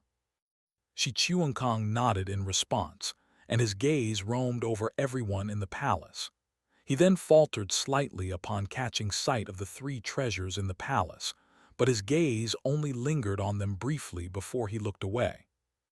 After taking a moment to catch his breath, Shi Chuankong took a glance out of the palace, then declared, "They're coming, everyone." Han Li immediately understood what Shi Chuankong was referring to, and his expression changed ever so slightly, while a grim look also appeared on Immortal Lord Hot Flame's face. "Are you referring to the Grey Immortals?" Su Liu asked. Shi Chuankong nodded silently in response. Could it be that these two were telling the truth earlier? Have those filthy scoundrels really crossed into our realm? If that's the case, then we have to report this matter right away, Kai Rong said with tightly furrowed brows. "How many of them are there?" Su Liu asked. Shi Chuankong hesitated momentarily, but ultimately still replied in a truthful manner, "I encountered 4 Grey Immortals, all of whom are roughly at the high zenith stage. On top of that, they're also accompanied by an indeterminate number of other Grey Realm creatures." "Hasn't your reincarnation palace always been really close with the Grey Realm? If you ask me, you were the one who brought them here, weren't you?" Kai Rong suddenly accused as he turned to Han Li and Fox 3. A peculiar look appeared on Fox 3's face upon hearing this, and he didn't deny these accusations. Bai Shi's brows were tightly furrowed, and she also remained silent. As for Han Li, he had no idea where these Grey Immortals had come from, so he naturally couldn't form any judgments. The lack of denial from the trio was taken as an admission of guilt, and the expressions of everyone in the palace changed ever so slightly. Senior Marshal Brother Huo Zhuozi, regardless of what happened all those years ago, the true Mantra Sect had always opposed the invasion of the Grey Realm. Are you going to collude with these treacherous bastards? These are outside enemies who must be killed, Kai Rong yelled as he turned to Immortal Lord Hot Flame. A conflicted look appeared on Immortal Lord Hot Flame's face as he turned to Han Li. "Regardless of whether you believe us or not, we truly have no idea why these Grey Realm beings are here or how they managed to get here," Fox 3 sighed. Kai Rong was clearly unconvinced, and he scoffed, "You can take those lies to the afterlife." Immediately thereafter, he thrust a palm forward, and an enormous crimson wheel of fire erupted out of his hand. The wheel was revolving incessantly with crimson flames all over its surface, and the Fire Age fireflies before him also began to buzz loudly, looking as if they were going to swarm Fox 3 at any moment. Right at this moment, Han Li suddenly detected something and he yelled, "They're coming." Everyone hurriedly turned to the entrance of the palace upon hearing this, but there was nothing there. Due to the strange restrictions in this space, they weren't able to release their spiritual sense very far at all, and after waiting for a moment, there were still no further developments. Kai Rong immediately flared with rage as he roared, "Don't try to play me for a fool." He swept a sleeve through the air as he spoke, and the fiery crimson wheel was immediately sent hurtling directly toward Han Li. "Idiot!" Han Li sighed in frustration as a burst of golden light emerged over his body, and he used his reversal true axis ability to evade the attack with ease. Immediately thereafter, a burst of rumbling rang out in the distance, much like the sound of an approaching sandstorm, and several indistinct figures quickly arrived at the entrance of the palace within a vast cloud of gray mist. Kai Rong stopped in his tracks as he cast his gaze toward the entrance of the palace, while Su Liu turned to Han Li with a surprised expression, seemingly taken aback by how powerful Han Li's spiritual sense was. The four indistinct figures emerged from the gray mist before entering the palace, and they were none other than Shi Chuankong and Feng Lin's pursuers. The four of them were led by that skeletal figure, and he paid no heed to Han Li and the others as his gaze instantly settled upon the three treasures in the palace. In particular, the stark white flames in his eye sockets flickered slightly at the sight of the silver loot within the formation, and he hurriedly yelled in excitement, "That's the Virata loot. Once we obtain that loot, our realm-defying formation will be close to complete, and we'll be able to open up a stable passageway for our army to invade this immortal region. Secure the loot right away." The other three gray immortals hurriedly heeded his call, launching themselves at the three treasures in the formation. "You're not getting your hands on anything," Su Liu roared, but instead of trying to stop the gray immortals, he turned to pounce on the three treasures himself. Everyone else immediately followed suit, and no one tried to stop the gray immortals for fear that the three treasures would be taken by others, while they were locked in battle against the gray immortals. In contrast, Han Li chose to remain still on the spot as he secretly released his time spirit domain, but suppressed it to the extreme so that it only encompassed a tiny area around his own body. The gray immortals were furious to see this, and the gray-haired young man raised his purple spear, upon which a thick gray tornado erupted out of the tip of the spear before sweeping directly towards Su Liu. At the same time, the young woman lashed out with her whip, and a loud whip crack rang out as countless gray whip projections emerged, forming a giant gray net in midair to encompass Shi Chuankong and the others.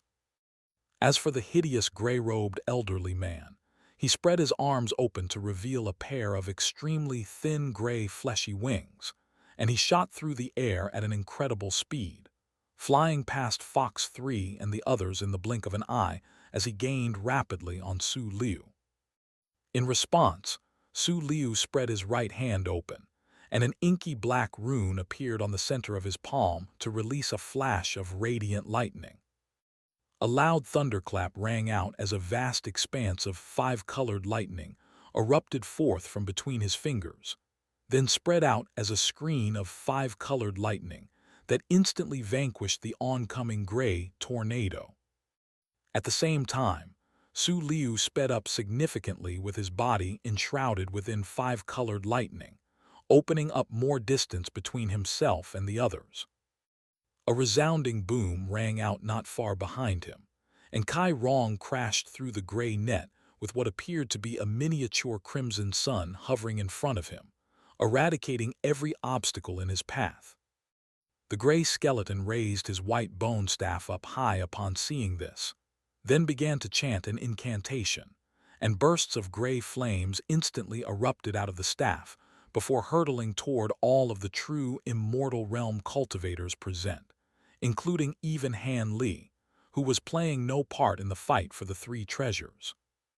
Instead of taking any evasive measures, Han Li lashed out with his azure bamboo cloudswarm swords, and arcs of divine devilbane lightning converged toward the tip of the sword before erupting forth to clash against the gray flames.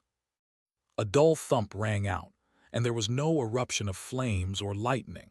Instead, as soon as the two attacks clashed, they immediately began whittling each other down. Fox 3 and the others were also warding off these gray flames through different means, and as a result, they were inevitably slowed down. Su Liu was the one being targeted the most, and the five-colored lightning around him was being rapidly worn down. As a result, he was forced to slow down, and the gray-robed elderly man overtook him to lead the charge toward the three treasures. Right as he was about to rush into the formation to secure the Verada loot, Shi Chuankong abruptly vanished from the spot without any warning. Almost at the exact same moment, a dark rift appeared in the space beside the formation, and Shi Chuankong stepped out of the rift with his complexion deathly pale and blood flowing from the corners of his eyes, then reached out to make a grab for the silver loot.